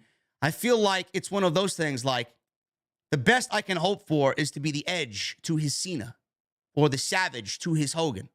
Sometimes I just feel like there's, you know, ways that it happens, and that's just the way the cookie crumbles. It doesn't mean that I don't think I'm better than he is, or that I can perform, or that I can draw at that level. I certainly think all those things, but it's not my sandbox. I don't make those decisions. The true competition of pro wrestling is making yourself valuable enough to be considered the top guy of whatever promotion you're signed to at any given time. The problem, of course, is that there are a million variables at play in determining as much, not least of which is making those in charge believe in you that way. So with him, you know, he is somebody that I've constantly said has kind of not been given his due, especially this year. Let's concentrate on this year with Rollins. Rollins has basically been as selfless as anyone that I could remember seeing on WWE television in recent memory. This man wrestled Roman Reigns, has given Roman Reigns the best matches. Some of the best matches that Roman Reigns has wrestled in WWE has been with Seth. But January happened, and it was out of the blue. It didn't really make sense for why that match happened on television. They basically needed an opponent for Roman Reigns because they had nobody else at that point, and Rollins was the only notable name that at that point he hadn't beat. So they did it at the Royal Rumble, and they gave you a fuck finish, and they gave you a Roman Reigns loss as close as they would give you a Roman Reigns loss to Seth Rollins, and he never conquered that mountain. Never. And the story is still open for Rollins to eventually take down Roman, but he's never going to get that point. He's never going to get that opportunity to take down Roman. Seth Rollins is never going to take down Roman Reigns, ever. And then we get to WrestleMania. He goes into WrestleMania. He doesn't have a title match. They make it into, or he doesn't have a match at WrestleMania. They make it into a storyline. We get to the day of. It's Cody Rhodes. We get a great match. He brings Cody to a 5-star match. And it was probably one of the best matches of the weekend. And that is the first match of 3. He loses that one. He loses the next pay-per-view at Backlash. He loses at, Hell in a Cell. He loses 3 times in a row to Cody Rhodes. And he's got to bend over backwards to make Cody Rhodes' life easy upon coming into WWE. We need Cody to be a top guy. We got to ask Seth to go and do the honors for Cody so Cody looks like a top guy. And Seth loses to a man basically who has one arm. I said this then. He lost to a man that has one arm. And he didn't complain. Seth never complained. Seth never bitched and moaned. Seth never said a fucking word. He just let it be. He continued to go along with the character that he's developed for himself on TV and never complained about doing anything for Cody Rhodes. 3 losses in a row. And now we see Seth. He's had feuds with Matt Riddle. He beat Matt Riddle at the pay-per-view at Clash of the Castle. I don't know if that's going to be the same thing going into Extreme Rules. This match is set up for a Riddle victory to end the feud. Rollins, he's kind of weaving himself into this Riddle storyline where it's going to be concluded at Extreme Rules, and he's going to find his way into, Rey Mysterio's business and teaming with Judgment Day and, being alongside Balor and Priest and Dominic at Survivor Series potentially against Edge and Riddle and AJ Styles, right? We may see all of this happen at Survivor Series. So he's weaving himself into this riddle and Judgment Day thing. And he's not really getting, to that point where, hey, I'm the top guy on Monday night. But it's not his fault he's not a top guy on Monday night because they don't have a top guy, period. They don't have a world champion. WWE's put so many eggs in the Roman Reigns basket that Seth Rollins is without anything to fight for on Monday night, so it's not his fault. No matter what he's feeling this year, not being a top guy, doing the best work of his character career, right? Or the best work of his career, character-wise. The best in-ring work, probably, that he's ever done in WWE. He's not a top guy because WWE doesn't have a top guy on Monday night because they don't have a top championship. So it's not his fault. That's just WWE putting everything they have, all their resources, into Roman Reigns. Seth Rollins also had his wife to work around. Becky Lynch, she wasn't supposed to be in the main event of WrestleMania. Becky Lynch was never supposed to get as hot as she was. She had her nose broken, and then WWE, they fast-tracked this women's revolution. Becky became the hottest character in the entire company. Rollins was never going to be, bigger and better than that. So they had that going on. He had to play second fiddle to everything else that was going on. You want to go back even before that, they tried to put the WWE Championship on him, and they never. Go back and look at the time when he was the WWE Champion, and they had this story with Brock Lesnar and the fucking story that they told with Rollins and Lesnar and him basically getting beat up and looking like a weak fucking champion to Brock Lesnar. Yes, he eventually conquered Brock Lesnar, but what good did it do when we did not believe him up until that match? They booked him into babyface oblivion going into that match. I don't remember how many years ago that was, but Jesus fucking Christ, that may have been one of the biggest disgraces as far as a babyface performance that I've ever seen in WWE. And that's the reason why we were so outspoken on Seth. It wasn't even his fault. It was the way that they booked him. Every single time he was a world champion and given the ball, whether it was cashing it in at WrestleMania 33, right? Or 30, what was it, 31? Or 30, what was it, 33? I don't even know, 31 it was, right? It was the cash-in. He never was treated like a top guy. The WWE Championship that he won, never treated like a top guy when he beat Lesnar. Even the Intercontinental Championship, they dropped the ball with him as Intercontinental Champion. Why? Why? Even then, all those moments, you put them into one big blender, he never truly felt like a big guy because they opted to give Roman Reigns all the attention. Roman Reigns was the guy. Roman Reigns has the family lineage, right? Seth Rollins is already fighting behind the eight ball because he's not a part of the Samoan dynasty. They're not going to give him a bigger plate than Roman Reigns. And it's never going to happen. Sad thing to say, Seth Rollins is never going to have a bigger place in the business, a bigger place in the WWE than Roman Reigns. So no matter how many interviews he does, no matter how many interviews he wants to fucking bitch and complain about why he's not a top guy, he's not a top guy because this business is a very political one. You could be a top guy on your own show, but you're not going to be a top guy when compared to others. Seth Rollins right now, believe it or not, is the one guy out of all three Shield members that is the least valuable. Roman Reigns is the top guy in the business. Jon Moxley is bigger than he ever was in the Shield. Jon Moxley's name value now is greater, far greater than it ever was in the WWE. Dean Ambrose as WWE Champion was a bigger draw than Seth Rollins in WWE. They gave Dean Ambrose a WWE Championship run on his own brand, and they backed him on it. SmackDown in 2016, he had some great fucking matches. He led the charge on SmackDown in 2016 as WWE Champion. Those matches with AJ Styles. They gave him his own fucking show, and he was the driving force behind his own show. They never gave that same to Seth Rollins, ever. Yes, it sucks. It sucks. He was not treated the same as Dean Ambrose. He's not on the same level as Jon Moxley. He's not going to be treated, never was treated the same as Roman Reigns. Not ever going to be treated the same as Roman Reigns. Is it him? No. It's just the time and place in which he's in.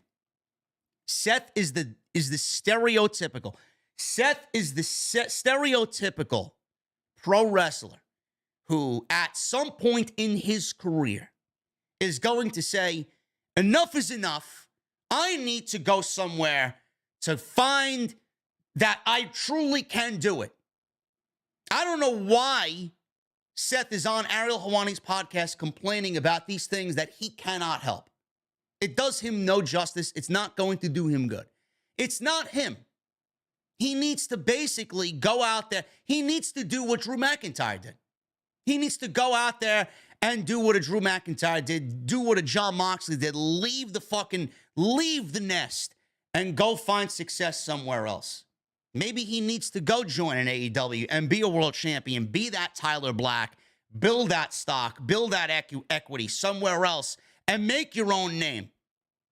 Because no matter what you do, everywhere he goes, he is going to be in the shadow of Roman Reigns and Jon Moxley. And he's going to try and try and try and try in the same company that he's been for, outside of everything he's done in the indies. This has been his home. His wife is here. He met his wife here. They have a child together. He's not going anywhere. He's not. Why would he? This is where he belongs. But if he really wants to take that career advancement and take that Seth Rollins that we know dwells in him to the next level, it's going to have to be outside WWE. It is never going to happen in WWE. Even when we talk about Rollins now and everything that I mentioned about Seth Rollins, when is he going to get what he deserves? He's the most shameless guy in the entire company, selfless guy in the company.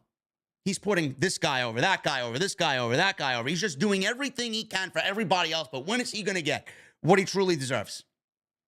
We're already talking about, how many times have I mentioned, Rollins winning the WWE title to eventually drop it to Cody Rhodes, if it's a possibility, right? Give him the title to give it right back to Cody, right? That's not making Seth Rollins the top guy. You're just basically telling him he's nothing more than a transitional guy. We're going to get you to point A to point B and then get from point B to whenever with Cody Rhodes, right? That's it. It's not fair. We as fans do it too. You don't think he listens to this? You don't think he hears these whispers and whatnot? Rollins and Cody, WrestleMania, Royal Rumble, this and that. We're going to end up going right back to what we did and right back to the fucking interview. Why he's not a top guy? Because there's always somebody else. There's always somebody else. It sucks. It sucks knowing that you are fucking great, possibly the best at what you do in the industry. And the work has shown. We know what he is. We know how good he is. We know how over he is. We know all that Rollins has done, the character development and the iterations that we've seen. We've seen the Shield and the fucking Messiah and the babyface Rollins, and we've seen the Messiah, and we've seen this fucking gimmick that he is in now, right? And the fans love him. But at some point, he's got to look himself in the mirror and say, do I want to sit here and be a number 2 or a solid number 3 for the rest of my career? Am I okay with being a solid number 2 or a solid number 3 for the rest of my career? Or do I want to go and venture off and be what I know I could be, a number 1 in another company, to prove to everybody that I could do it? I don't know. It sucks. It sucks. With Reigns there, for as long as Reigns is there, Rollins will never be given the top spot. For as long as Cody is there, Rollins will never be given the top spot. It's going to be a while. But Rollins, he should not be hard on himself, man. It's not him. It's not him. Especially when it comes to Reigns. I sensed a lot of Reigns angst in this interview. A lot of Reigns somewhat, you may see it as different, but I sense a little competitive jealousy there. But why is he comparing himself to Roman Reigns? When he won the WWE Championship at WrestleMania 31, he pinned Brock Lesnar, not Roman Reigns. From that point on, you knew exactly where WWE's interest lied. In Roman Reigns. They were never going to do anything to, get that Roman Reigns character, out of, the top spot. They wanted that blue-eyed, fucking, pretty-faced Samoan on all the fucking T-shirts, on all the posters, and all the graphics. That's what they wanted. That was their guy. They were going to do anything to get that man over as the next big Hulk Hogan or John Cena. Rollins was never going to be that guy, ever. It is a fight that you are never going to win. So like I said, Rollins is the stereotypical guy that could probably benefit and be a number one guy if he did leave the WWE and prove to everybody that he can do it. And then maybe coming on back to the company, they'll look at him in a different way. Because right now, when you got Cody and Roman there, they ain't thinking about Rollins. They're thinking about Cody and Roman. Shawn Michaels. Switching gears to NXT, man. Shawn Michaels says NXT will continue to recruit from the independent circuit. Shawn Michaels was interviewed by My San Antonio because San Antonio, Texas was just announced to host the Royal Rumble. Michaels recently opened up about his efforts in working with NXT 2.0 over the years, or over the past year, I should say, as well as the direction for the future of NXT. When asked if NXT was still interested in recruiting independent wrestling talent, specifically referencing Roxanne Perez and, people like that they brought on into the company that have found success. Roxanne Perez has done a lot of wrestling in San Antonio, Texas, as Roxy on the independent circuit. Michaels addressed the future directly, sharing whether or not NXT was only recruiting former collegiate athletes. Michaels said, "We are still reaching out to other people with the experience that have wrestled on the independent scene or been out in Japan or in other companies. That is something NXT will continue to do in the future. Nothing is off the table. We simply want to continue to find people that are just as passionate about the WWE product as we are." I can't wait to see the changes on Tuesday for the NXT show going live on Tuesday night, what the differences are going to be from what we see now to the 2.0 version that we saw last year. I hope it's all gone on Tuesday. I really do. I'm not really holding my breath for serious changes, but I hope it's a lot different from what we've seen on Tuesday night. And this is something that needs to be done. Soon as Triple H got back in charge, as far as head of talent relations and head of creative, we knew things were going to change. The NIL program is going to be a thing. They're going to continue to scout colleges across the nation, and they're going to continue to recruit people for their NIL program. But they know the slim pickings in the NIL program are going to be very far and few between. They're not going to find the next WrestleMania main event or the next household name via the NIL program. They may find one, but, how long is it going to take someone from the NIL program, get them ring ready, train them, give them a gimmick, get them on TV, get them to fucking work the crowd the way that they need to, build their equity on TV? It could be a 5-6 year process. In the rare cases, you have somebody that fucking knows this shit like the back of their hand, has no experience whatsoever, and picks it up in a year, 2 years. You get someone on TV in 2-3 years. That is a rarity. It is not going to be an everyday occurrence. Some of these college athletes are not even going to make it through the fucking recruitment process. They may be fired in 6 months to a year because they can't handle and they haven't grasped the learning curve in the Performance Center. The last NIL program that we had was deemed as a disaster. People got injured. They hired maybe less than half the field, right? I think out of 50 or 60 or so, they hired maybe like 10 or 12. Whatever the case may be, it's not something that they could really just solely focus on. Hiring from the indies is going to be a lot more beneficial to them. Vince didn't want the indies. And I've mentioned this time and time and time again. Vince didn't want the indies. Vince did not want the indies because he looked down on pro wrestling. Vince didn't want pro wrestling. Vince wanted somebody with absolutely zero experience so that he can teach them in the WWE way, and that's the only way that he wanted them to know. Vince wanted people to know WWE as the only professional wrestling company in the world, and that is it. You wrestle our way. I don't want you knowing anything else before you come in here. It's easier to mold somebody into what they want if they know nothing else of the outside. They didn't want Ring of Honor. They didn't want AEW. They didn't want fucking MLW. They didn't want GCW. They didn't want HOG. They didn't want nobody. They wanted people that they could mold into their own without any prior knowledge of anything else. Because if they had to take somebody, for example, like a Jonathan Gresham and bring him on into the company, Gresham's style really isn't a WWE style. They would have to mold him into a WWE superstar and wrestle the way that they want him to wrestle, right? Train him the way that they want him to wrestle. And they didn't want anything that he's already learned on his own from somebody else in the WWE. That's what they wanted. Or didn't want. Now, it's probably beneficial for them to bring in somebody like that and bring in whoever has had years of experience on the indies, because with all the young talent that you are going to want to cultivate, who are they going to learn from? If they're not learning in the PC, they're going to learn from somebody like that on their television, and they're going to get better quicker. They're going to learn the ins and outs of what to do and what not to do by working with the veterans that you bring on in from the indies. So this is a thing that never should have went away. It did go away. It was brought back with Triple H because nothing else makes sense. The NIL program is not going to be enough. Your next WrestleMania main event could be an MLW. Your next WrestleMania main eventer could be somewhere on the indies, and you may be overlooking that for fucking some dumb bimbo blonde who's a cheerleader and has no fucking idea what a wrist lock is. And you got to sit there with that on your roster, and then you may be sitting on her for 6-7 years before she even fucking realizes what she's got to do. Not a good look. I'm glad that this is the way of the future for NXT. Guys, let's check the chat. We got 2,200 in the live stream chat. I appreciate you guys very much, man. Hit that thumbs up. We got 900 likes, man. We need another 100 likes for 1,000, and that is the minimum right here on OTS. We got 4 new members tonight. Thank you so very much, guys. Continue to get those memberships in. You get access to the new emotes that you see floating around in the chat. Awesome new emotes from my boys over at DV8 Designs. I want to shout out Don63. I want to shout out Wayne DZ.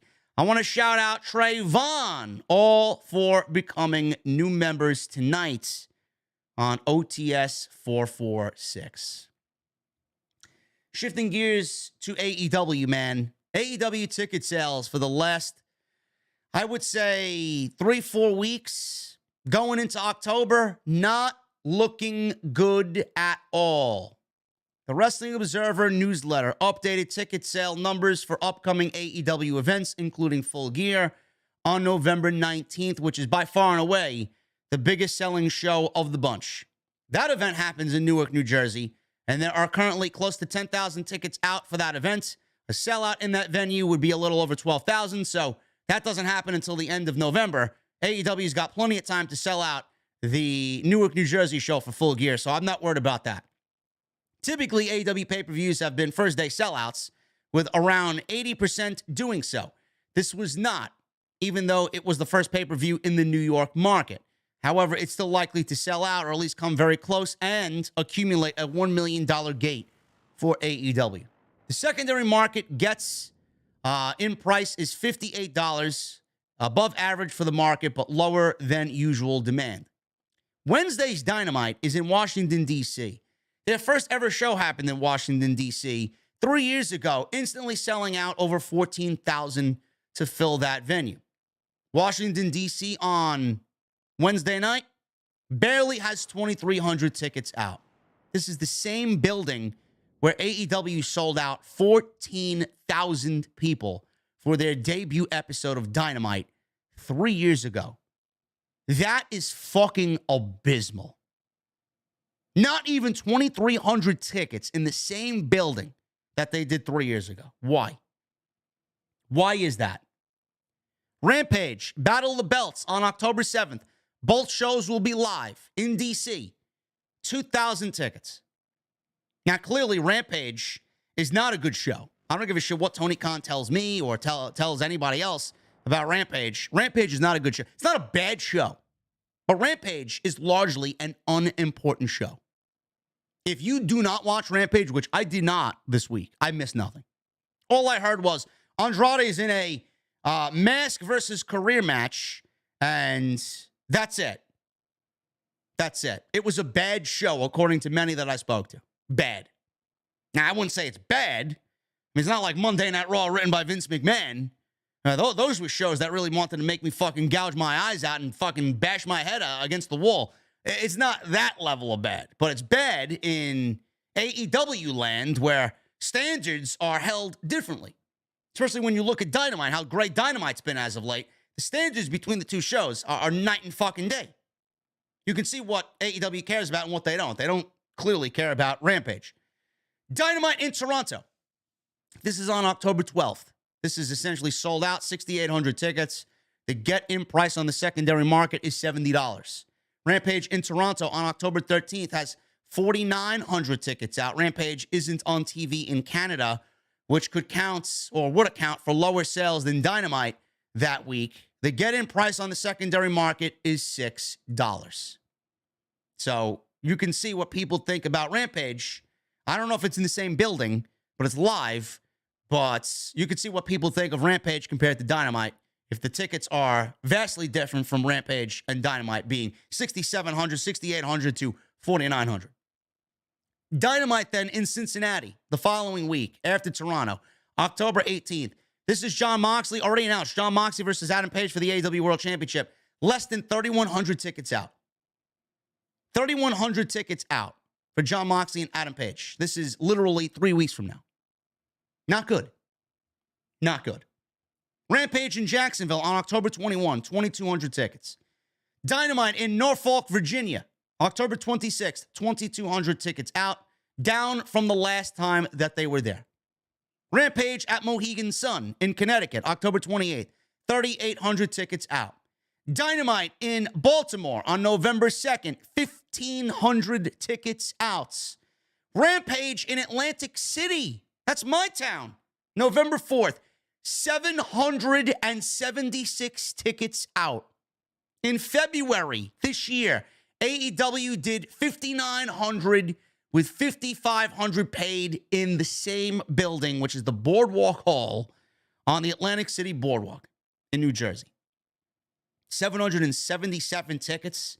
That is fucking abysmal. Abysmal. Dynamite in Boston, 2,300 tickets out. Half of what it was last time.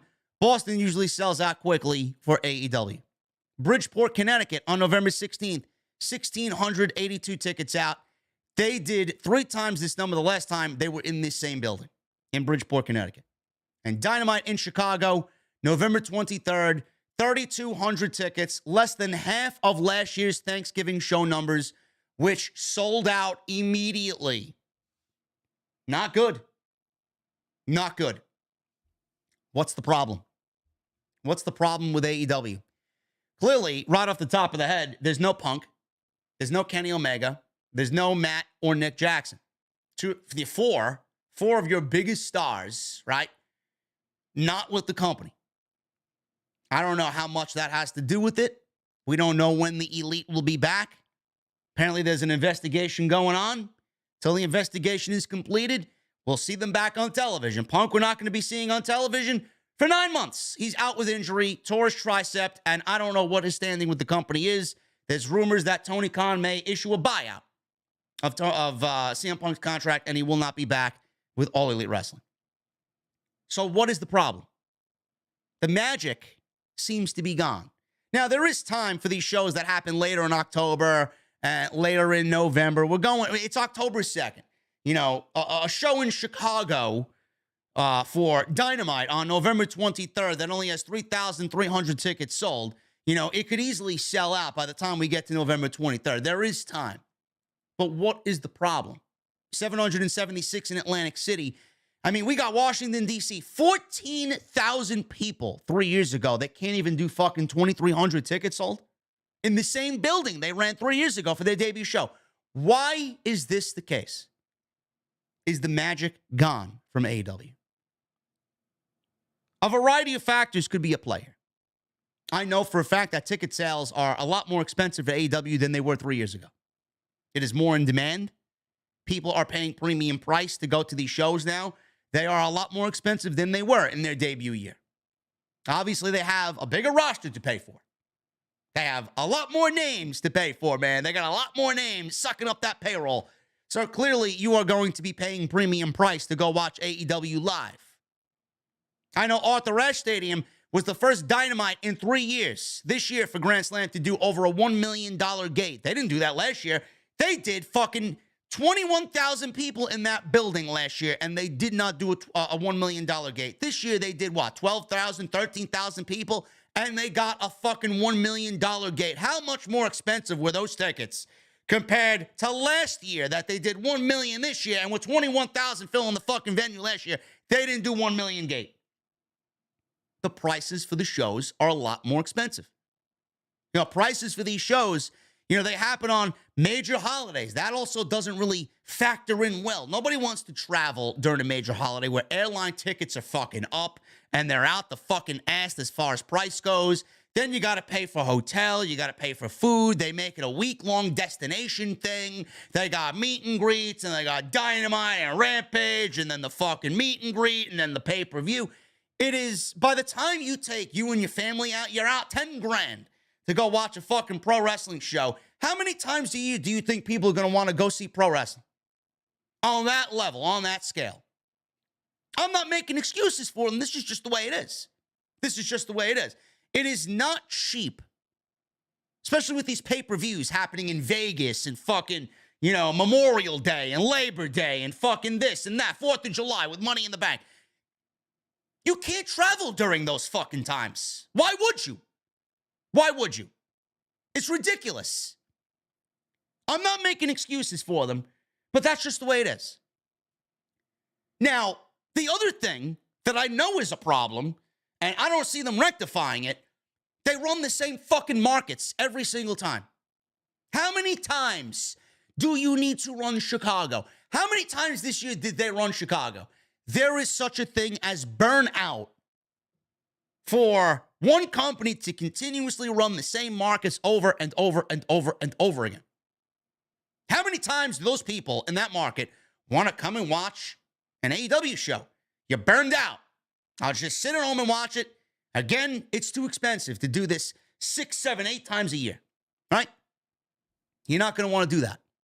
You're not going to want to do that. Plus, you got AEW visiting DC. You got, the same markets here. Cincinnati, they ran Cincinnati a couple to Jacksonville at Daly's Place.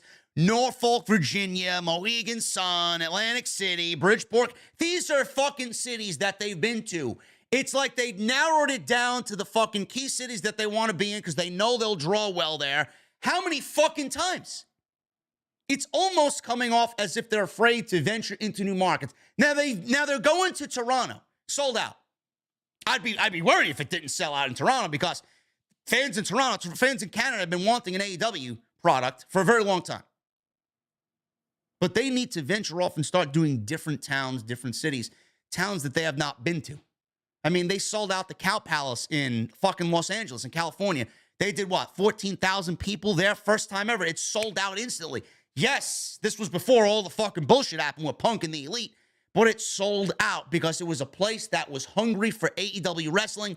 For 3 years, they never visited the West Coast once, and it sold out.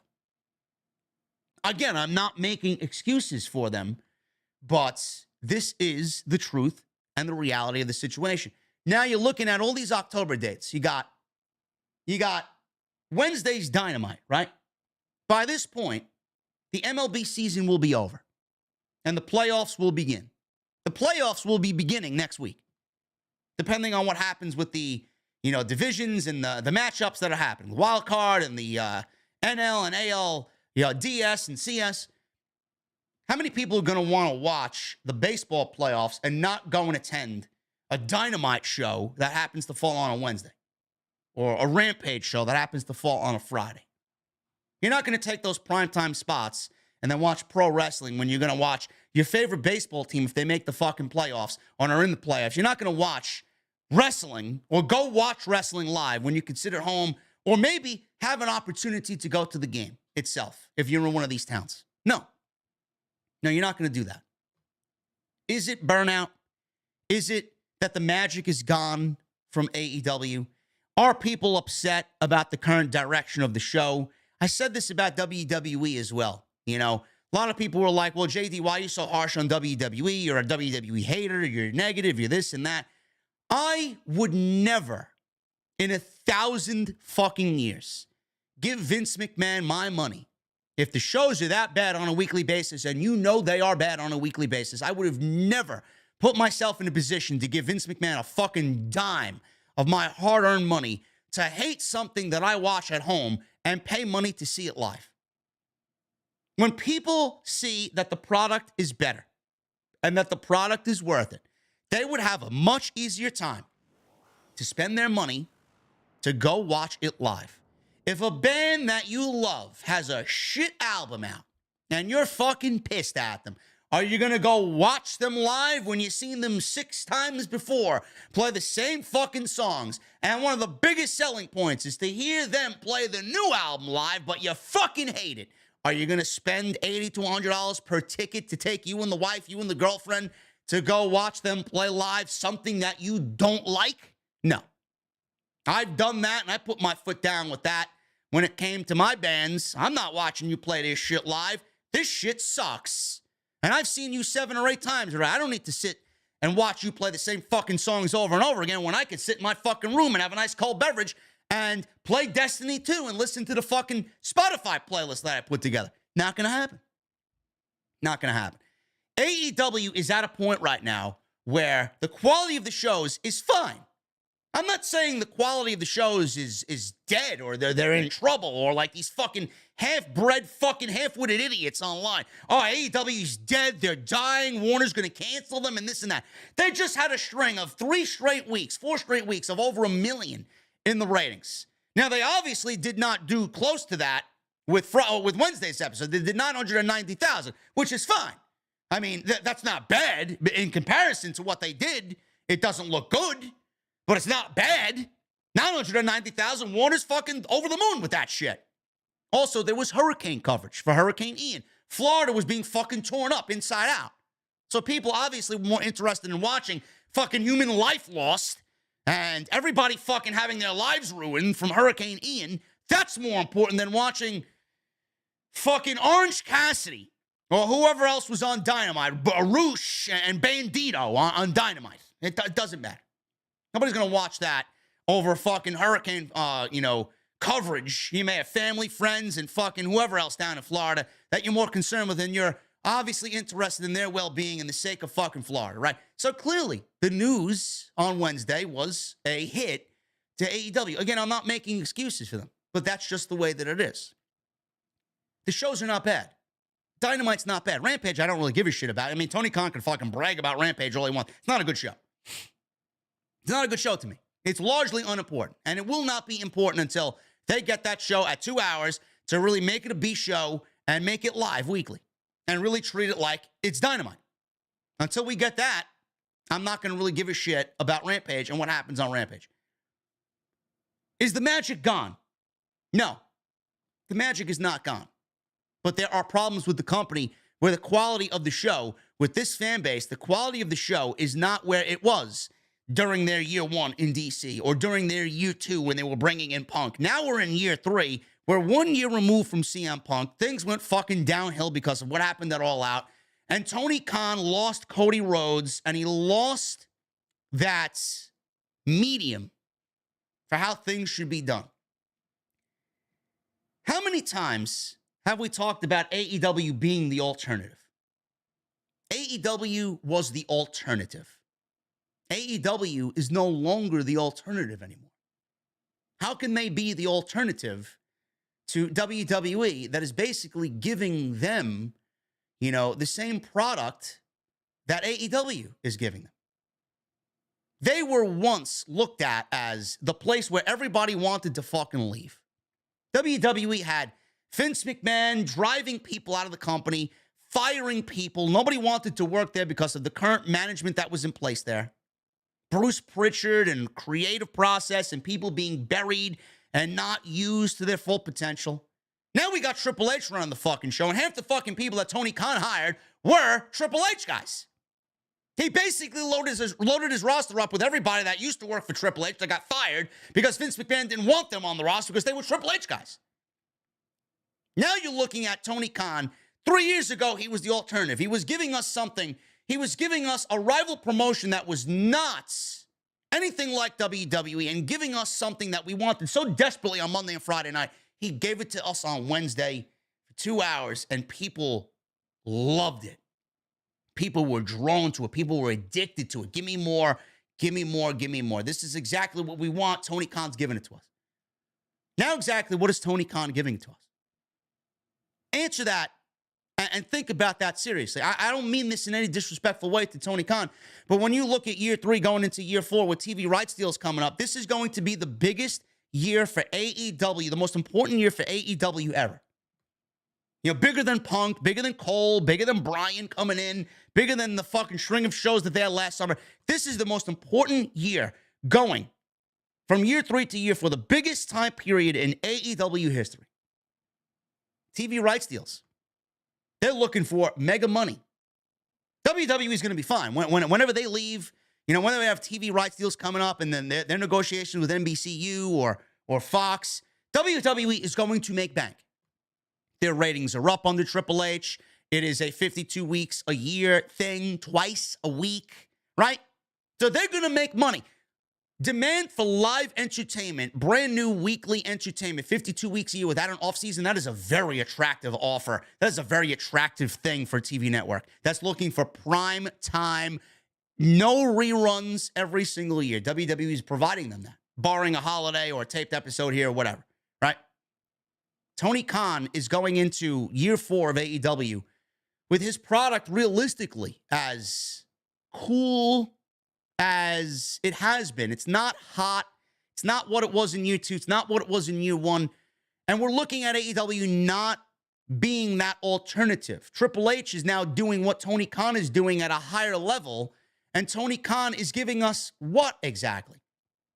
You can't be the alternative to somebody that was the alternative to his fucking father-in-law.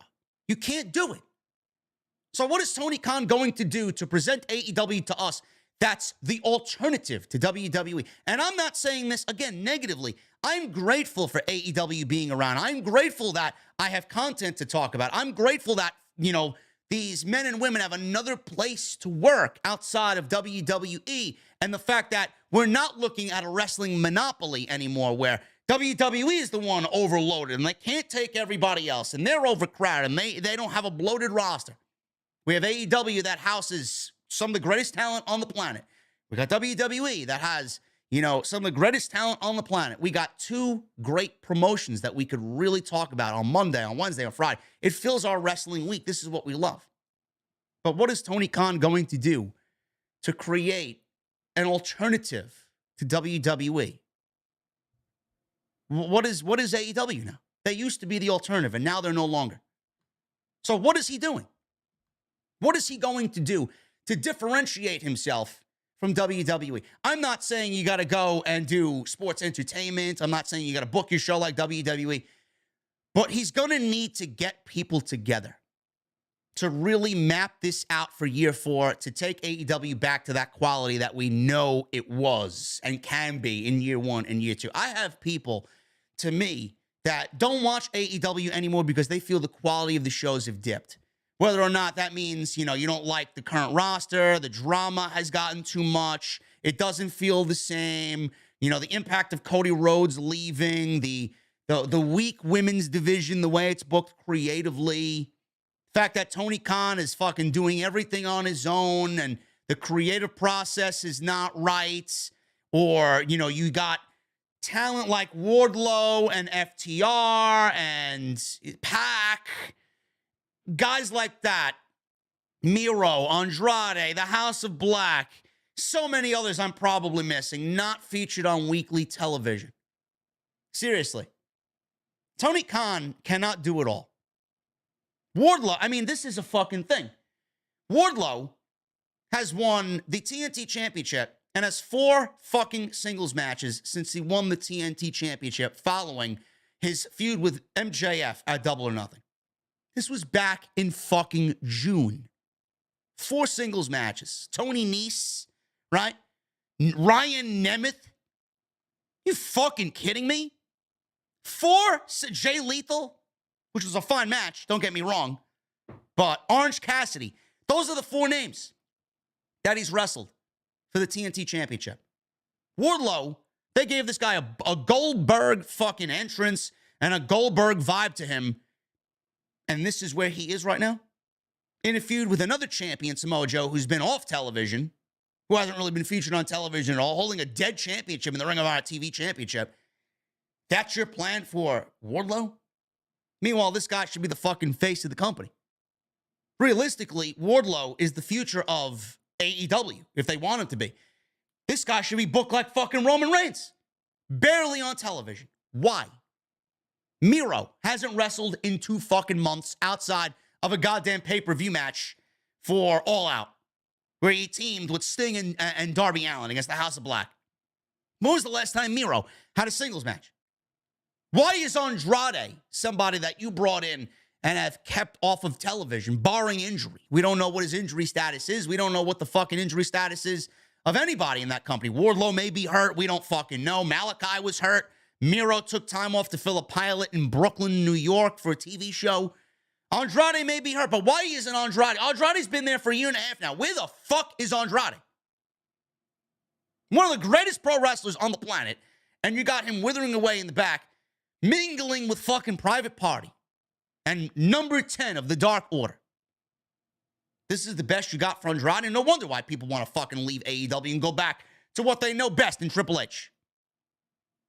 At the end of the day, it may be the creative side of things and how AEW has been portrayed. FTR hasn't been on TV in a fucking month. Why have they been cooled off? Why?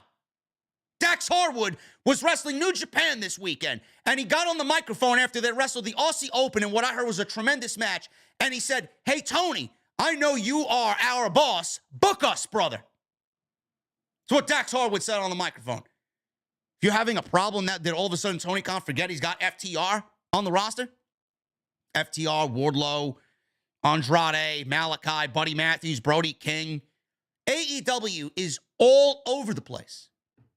AEW has a bloated roster, and he's trying to feed everybody at the same time, and Tony doesn't have enough food in the fucking refrigerator.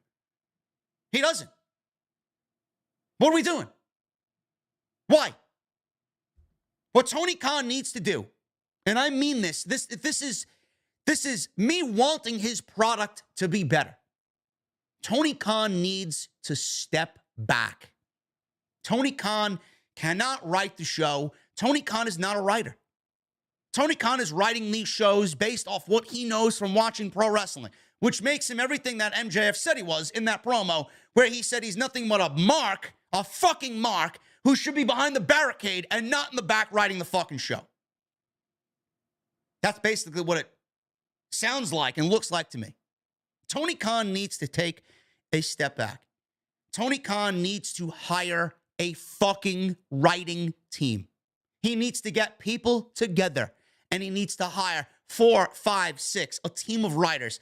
And he needs to get these writers mixing it up together to get this show back with compelling storylines and people that we want to see featured. He needs to set some structure in the company. We need to get main event level guys. We need to get TNT title guys. We need to sort things out. We need people who you want on television. We need people who the fans want to see. Wardlow should be on television every fucking week. Every week as TNT champion. There's no excuses. A writing team, he needs to get the people that we want on TV weekly. He needs to stop buddying with the fucking roster. He needs to stop doing favors. He needs to stop doing this and that and this and that and fucking being a goddamn fucking fan and be a boss. You don't think that this is weighing on the people who once loved this show and are no longer either paying for the show live or watching live weekly on TV? Things have changed, whether or not he wants to admit it. Things have changed. He needs a writing team in place, and he needs to be the one not writing the shows. He needs to be the one that is sitting with that writing team and going over ideas. He needs to be one of the ideas and not the final idea. He needs to be the one who okays the best idea to get the best show possible, instead of having the show run directly through him, with him being the only voice and him being the only one to put these shows together. I know he's got a team, but it doesn't feel and it doesn't sound like this team that he has backstage has any structure, or they're doing anything to make the shows feel differently. They have nothing but TK stamped all over it, and that's what made WWE TV Unbearable to watch. And I'm not saying Tony Khan is going to follow Vince McMahon's footsteps and book a show as bad as Monday Night Raw was when Vince was in charge. But Jesus fucking Christ, if you are doing this right now, I can only imagine next year when you need to sign the dotted line for a TV rights deal and the show is drawing less interest than it is now. Who are you going to blame? You're going to blame the fucking talent like Vince McMahon did, never took blame for anything? Or is he going to blame himself? Because right now, the only person that I see is Tony Khan to blame. That's the only person that I'm pointing finger of blame at. Nobody else. He's in charge of everything. If the fucking shit goes wrong and the shit goes south, I'm blaming Tony Khan. That's it. He needs people in that locker room and on that management team to take the load off of his plate. He cannot do this by himself. As soon as he does everything by himself, things are going to be forgotten. Things are going to get overlooked. Logic gaps will start happening more and more and more. Talent will not be used. He's going to push one guy over the other. He's going to get fixated on something and then leave someone off TV for 4 fucking weeks. Wardlow should not be on TV Wardlow should be on TV every week. He should not be off TV every fucking week. Ever. How you fuck up somebody like Andrade is ridiculous. Ridiculous. The women's division still needs fucking help. Saraya is not going to come in and change the fucking division overnight. It's not. It's not. I don't know what needs to be done. These ticket sales are not a good look for AEW. And I don't know what they have to do to get back. But the magic may be gone. The magic may be finished. How do we get that magic back? How do we get that fucking spark relit again? Tony Khan needs to take himself out of the equation and hire a fucking writing team. Ring of Honor, AEW, this and that, TV title, TNT title, TBS title, fucking All-Atlantic title. Take a step fucking back and realize that you are the reason the quality has dipped because you do not want to delegate. Cody Rhodes is missed more and more every single time a story like this comes out. So I feel like Cody Rhodes is the fucking mediator in all this and really brought down the company to a point where they can do and operate at their best. Tony Khan needs to hire a fucking writing team and get the fuck out of day-to-day business. He needs to be the boss, not the writer, not the producer, not sitting in Gorilla, not this, not that, not fucking talent relay. He's got how many fucking hats? He only needs one hat. Boss. That's it. I don't want to see AEW fail, but at the rate that they're going, it ain't looking good. Dynamite, like I said, dropped below 1 million viewers. Show drew 990,000. Ranked number 9 in the top 150 for the night. This is down from number 1 and a rating of 1.039 million. Obviously, the Hurricane and Hurricane Ian coverage dominated all cable news and cable rankings throughout Wednesday's night. There were changes to Dynamite. There were supposed to be huge matches on Dynamite. Former AEW World Tag Team Champions Swerve and Keith Lee were scheduled to be at the show, but couldn't travel to the event. We got Keith Lee, who was there working solo. He worked the backstage segment with the Acclaim. Swerve was not at the show, could not make it due to travel issues. Another name that was scheduled for the show was Samoa Joe.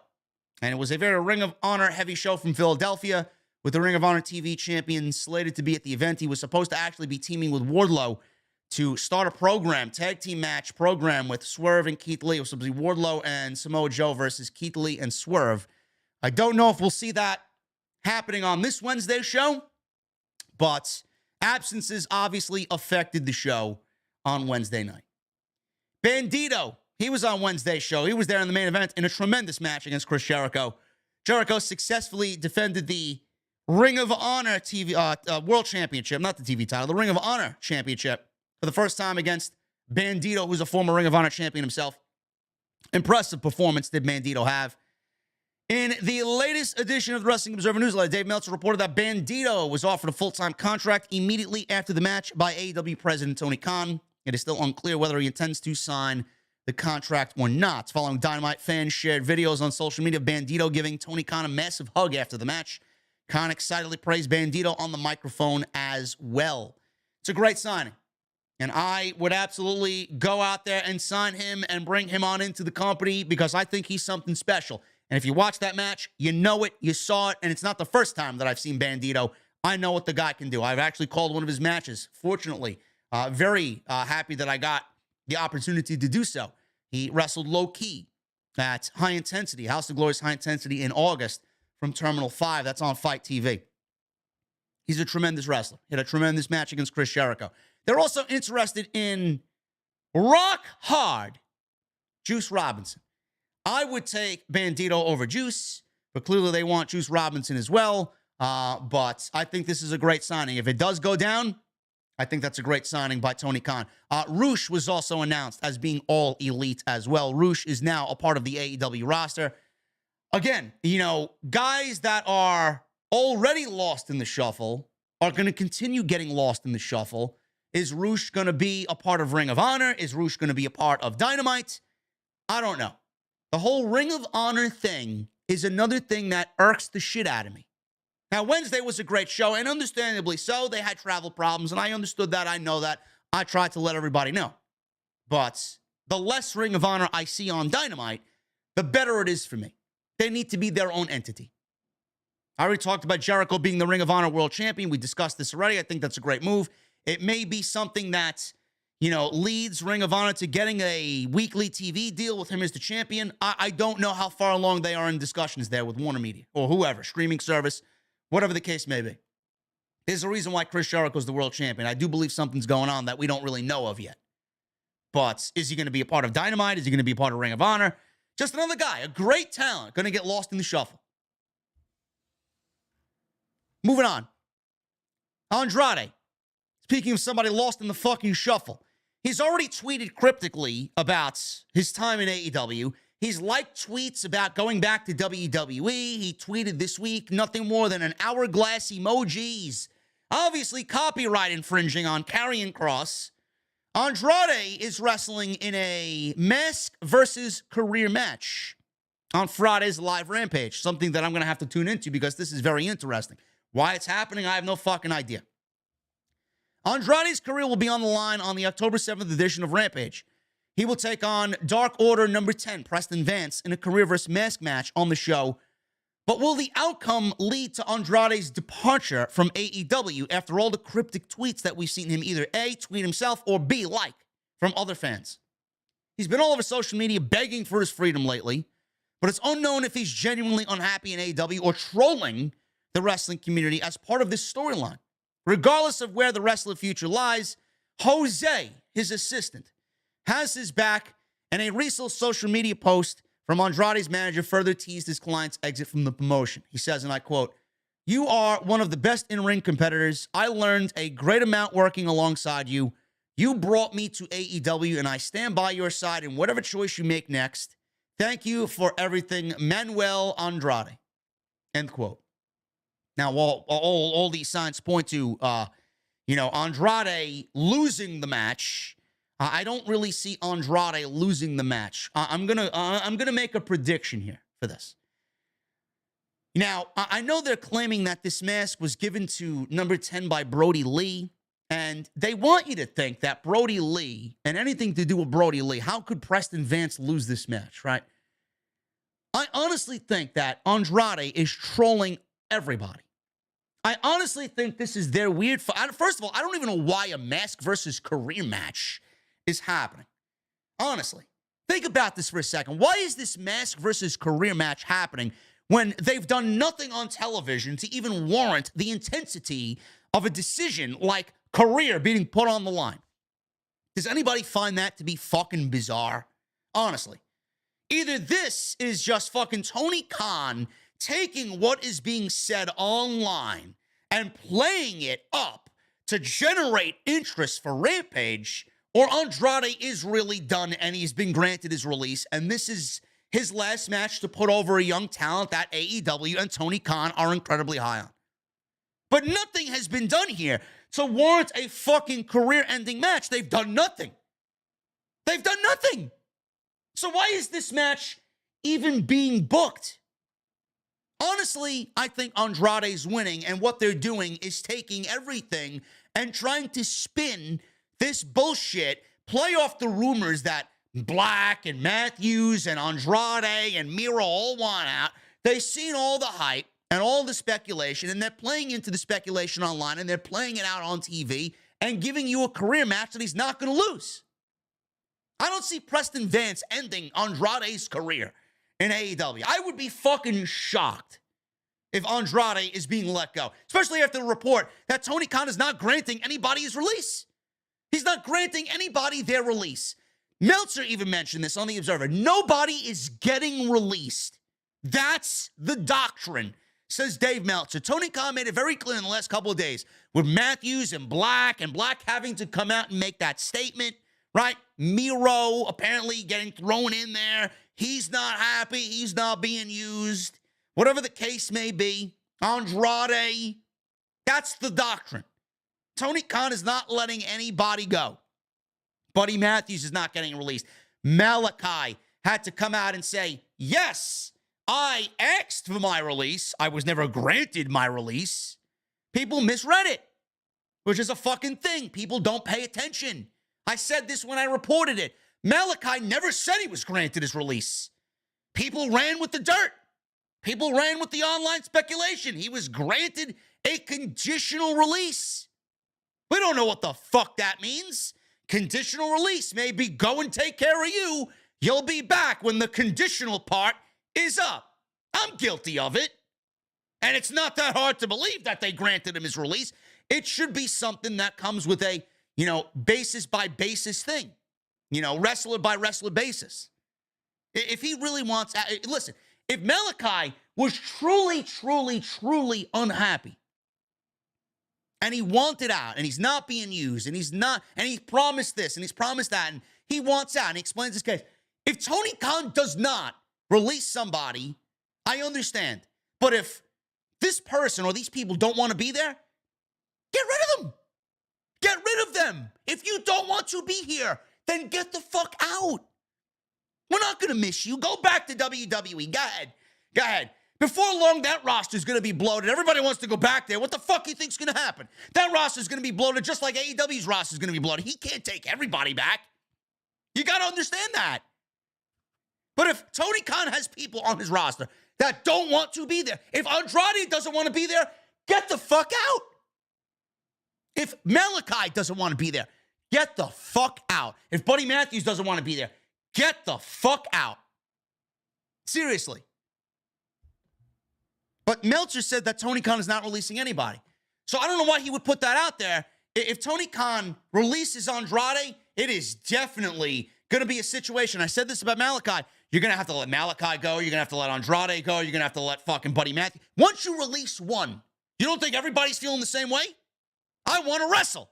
I'm not being used. I'm unhappy career. You release one, you got to release everybody else that's feeling the same way. You can't make exceptions for one and not the others. Preston Vance is losing. I genuinely believe that Tony Khan, this match makes no fucking sense. The stipulation doesn't make any sense. Just played up the rumors, right? That goes along with everything on Rampage. Nothing really makes sense. That goes along with current AEW television. Most part, nothing makes sense, right? You got one thing that makes sense, one thing that sounds great, looks great, sounds great, feels great, and then half the other shit is like, what the fuck's coming out of left field? But Andrade, I feel, is playing up the fucking rumors online. He's trolling, and I genuinely feel that they've taken all this news and speculation and are making it into a must-see moment on television, which is fine. It's fine. I just don't see him losing to Preston Vance, number 10, on Friday night's Rampage. And that is the news, guys. That is all I got. That is all I got. I appreciate you guys hanging out with me on this Sunday night. Very, very much. We're going to go over the Super Chats, man. We got 10 new members tonight, man. I appreciate that very much. I'm glad you guys are loving the emotes. And Jesse just made himself present in the chat. The Braves won, huh? The Braves beat the Mets. Wow. 5-3, man. That is fucking beautiful. We're now 2 games up, man, with 3 to go against the Marlins. Incredible. They won their 100th game tonight. Anyway, guys, please continue to hit that thumbs up. We hit 1,000. I appreciate you. Get those super chats in. We're going to hang out in just a second. Thank you for all the tremendous support.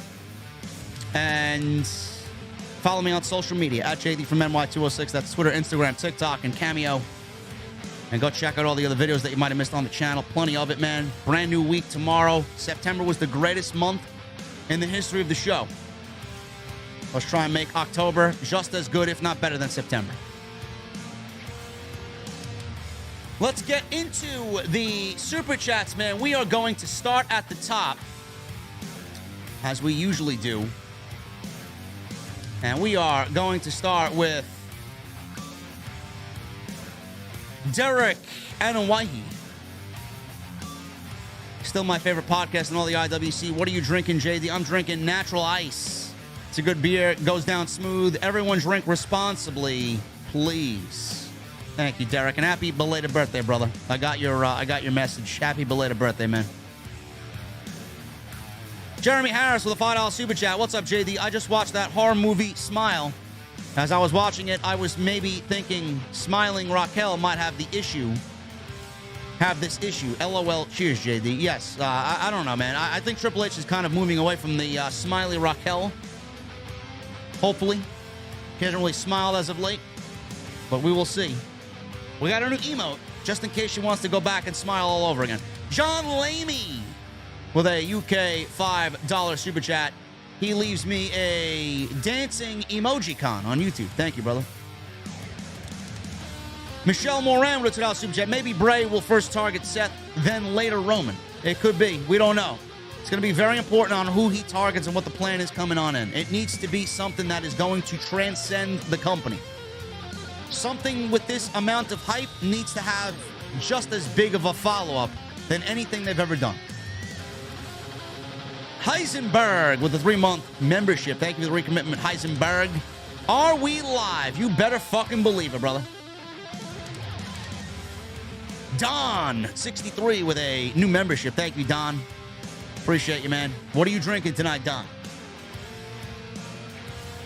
Grimsley with a $10 super chat. My predictions are Finn, Bailey, Riddle, Ronda, Cross, with help from something Bray-related. Card looks quite nice. Actually, looking forward to this pay-per-view. Love Clash, so I know this will top it.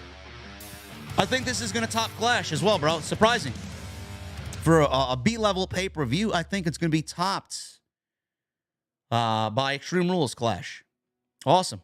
Tay the Savior with a 3-month recommitment. Thank you, bro. Thank you, brother. Who would you want to dethrone Roman Reigns? Rollins or Rhodes? Rhodes is the one. Grimsley with a $2 super chat. Love the new emotes, man. I'll get that Mustang. You better believe it, man. You gotta be here for 48 months to get the Mustang.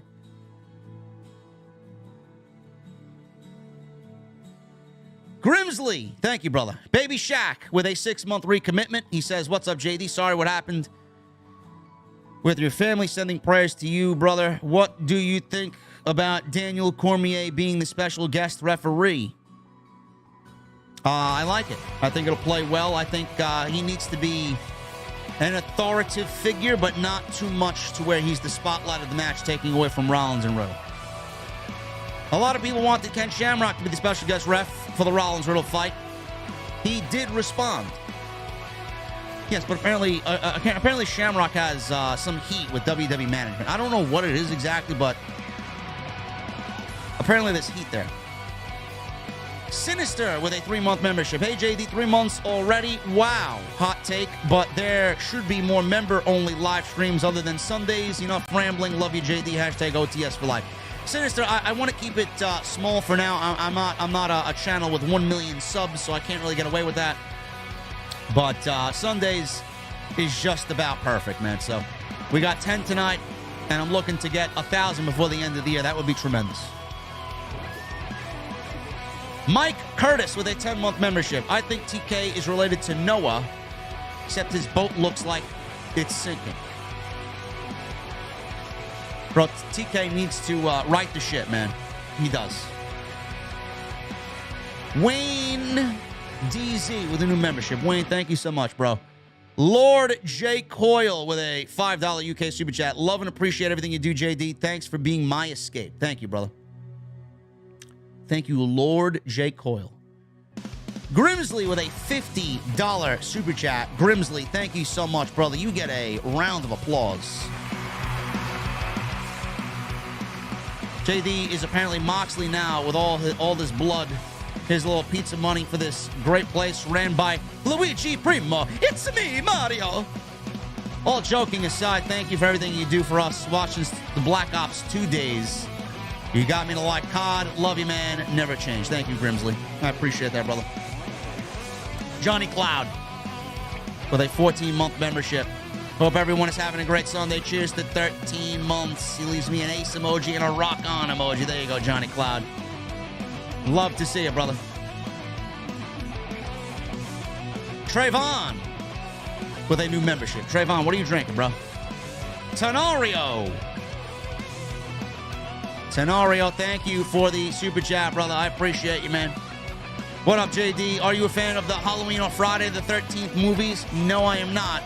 JD, were you a fan of the late 90s IC and Undisputed WWE Championships? 2020, 2002, 2004 designs. They were all right. Better than what they are now, I'll tell you that. Guardian of Chaos. $20 super chat. Thank you, Guardian. JD, I signed this to put on the OTS board at the venue. I consider it an honor if you put it behind the bar. Thanks, I'll be at the door. Hashtag Jesse Strong. Hashtag Mod Squad. Thank you, Guardian. I appreciate that, brother. Sorry about the Mets tonight, bro. I had no idea. And yes, Guardian's been with me for a long time, bro. He's been here as long as I can remember, man. Always been with me. It's crazy. I appreciate you, man. You got to come out to one of these meet and greets soon, man. Fujins with a $9.99 super chat. Shout out to the new emotes. Hashtag get 'em out. I love that one, man. That's probably my favorite one. It's probably my favorite one of all of the new emotes for sure. Get 'em out. Emerald Lord with a 7-month membership. Thank you, brother. OTS for life. Kamen Pearson with a new membership. Kamen, what are you drinking, brother? Thomas Malloy with 2 months. Fernando Gomez with a new membership. Thank you, man. Drizzy Drew with a $4.99 super chat. DC is actually a different building. First show was the Capital One Arena. This one is the DC Sports Arena. Different setup capacity. Yeah, but it doesn't matter, bro. I mean, for 2,300 tickets... Doesn't matter what the fuck. What is the... I'm going to look right now. The DC Sports Arena. DC Sports Arena. Capacity. 4,200.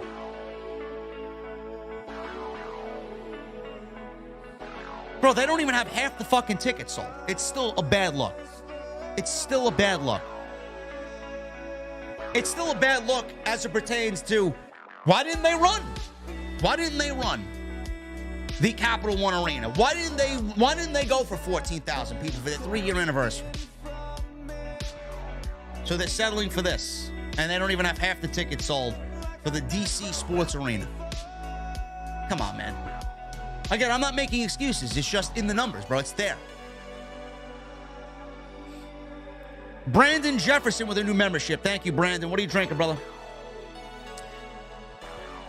Also leaves a $4.99 super chat. What would your reaction be to a triple threat? Omos, Braun, and returning Great Khali. I'm going for Braun to end both of their careers. Jaxo, 23 with a $10 super chat. The magic for AEW is gone, and now that Triple H is in charge of WWE, everyone in AEW realizes that Triple H will do them justice. Also, AEW cannot compete with the MLB playoffs. No, they cannot. This may be the biggest MLB playoffs ever, bro. The competition in the playoffs this year is absolutely tremendous, man. So, yes, both AEW and WWE are going to struggle. Not just AEW.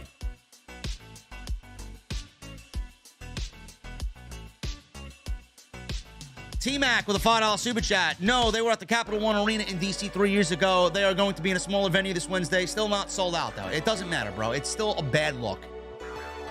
They don't even have half the tickets sold for Wednesday, and they are in a arena that holds 4,200 out of 14,000 from year one. Not a good look, bro. The Big Time, BT Baldwin, new member. Thank you, Big Time. What are you drinking, brother? Let me get you a Big Time cold beverage. T-Mac 034 with the new membership. Thank you, brother. Robert Grimsley, you and Jim Cornette are the funniest white guys I know, especially Corny, because that man is a fool. I'm surprised you guys aren't friends. No, in fact, Jim Cornette's got me blocked on Twitter because I supported Matt Hardy during his broken Matt Hardy days. Jericho 8131 with a $10 super chat. With the amount of knowledgeable legends TK has in AEW, Taj, JR, Billy Gunn, Henry, White, Malenko, there's no reason why he can't assemble at least 3 of them for a writing team. I absolutely agree. I absolutely agree, brother. Tommy Brannigan with a $5 super chat. Brave, sweep the Mets, JD. OTS for life. Get them out. Get the Mets out. Get the Mets out. Kenneth Hardy becomes a new member and leaves a $4.99 super chat. He says, good job. Thumbs up. Thank you, Kenneth. Appreciate you, brother. Sidro with a $5 super chat. Why would elephants make great WWE superstars? They've already got the trunks.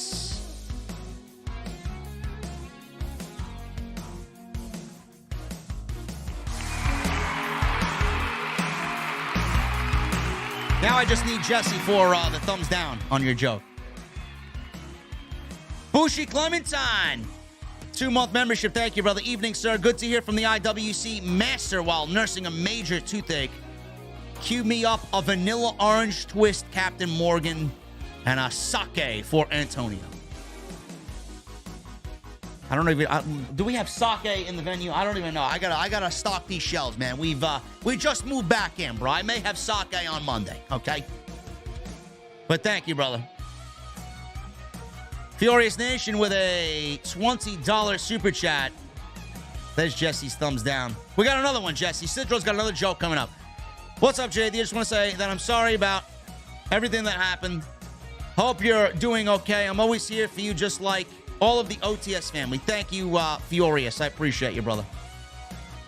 Thank you very much, man. Sidro with a $5 super chat. Which WWE event is the most respectful? Survivor Series. Sir spelled S-I-R. Vivor Series. Also, I don't see Seth leaving. H loves him, plus his wife. Hashtag much love to my tribal chief. Thank you, Sidro. I like the first joke a lot better, Sidro. Kenneth Hardy with a $4.99 super chat. Love your work, bro. You tell it like it is. Keep up the amazing success. Thank you, Kenneth. Much appreciated, man. Furious with a $10 super chat. With the season premiere for SmackDown and season premiere of Raw coming up, in your opinion, which new songs would you give to Raw and SmackDown would you bring back to be loved by Papa Roach for Raw? No, that song fit that certain era. I would definitely get something that hits a little harder than what we got. That AC/DC song sucks. And that Monday Night Raw song is atrocious, man. It needs we need a heavy metal hard rock presence on these shows, because that's what I translate to professional wrestling. It goes one and the same. It's one and the same. Honestly, I'm not saying that that type of music can't have a place in wrestling, but I mean, NXT got it right. I mean, just look at NXT's old theme song. But it should be on the main roster. That's what I love when I see pro wrestling. White Rabbit with a $5 super chat. Where would you place the White Rabbit reveal on the card and why? In the main event. In the main event. It's got to be the last thing you see before the show goes off the air, because that's what's going to get people talking, and it's going to maximize your interest. Jesse, the trunk of an elephant, you fucking geek, bro. Go watch some National Geographic, bro. Jesus fucking Christ. This guy's already back in rare form. We're not even at Wednesday yet. The elephant trunk, bro. Jesus fucking Christ, man.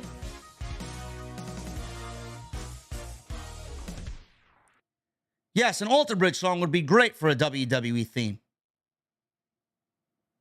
That would be fantastic. Take the Crown would be a great song off their Walk the Sky album. Take the Crown would be a great song for Monday Night Raw. Brandon with a $1.99 super chat. Luigi's outside looking for a job, JD. Luigi ain't getting a fucking job here, bro. He's not getting a job ever in the OTS venue. Kelly Thompson II with a $9.99 super chat. Been a subscriber since 2016. It's been great watching you grow, man. Also, Seth can't be that guy, but there's no shame in being an Edge or a Macho Man. I hope Seth does get a big moment soon enough, though. He will. And there's nothing wrong with that. Jesse, go back to sleep, bro, okay?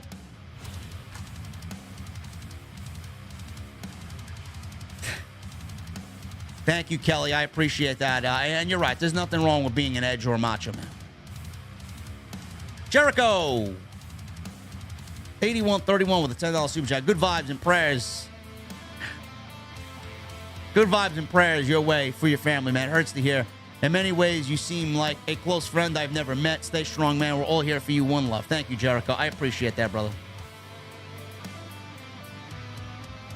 Furious with a $20 super chat. Would you be down for Daniel Cormier being a member of the SmackDown commentary team with Michael Cole and Pat McAfee? I remember reading a report from late 2018 that Fox wanted Cormier on SmackDown and that Cormier is a huge WWE fan. Yeah, I would take his analysis. I think that would be great. I really think that would be fun. CTK with a $5 super chat. Wishing you and your family all the best, JD. Stay safe, brother. Hashtag OTS for life. Thank you, man. And Iman Perry with a $4.99 super chat. I fear AEW hotshotting the title on MJF to get the ratings over 1 million again, like they did with Punk. Go Yankees.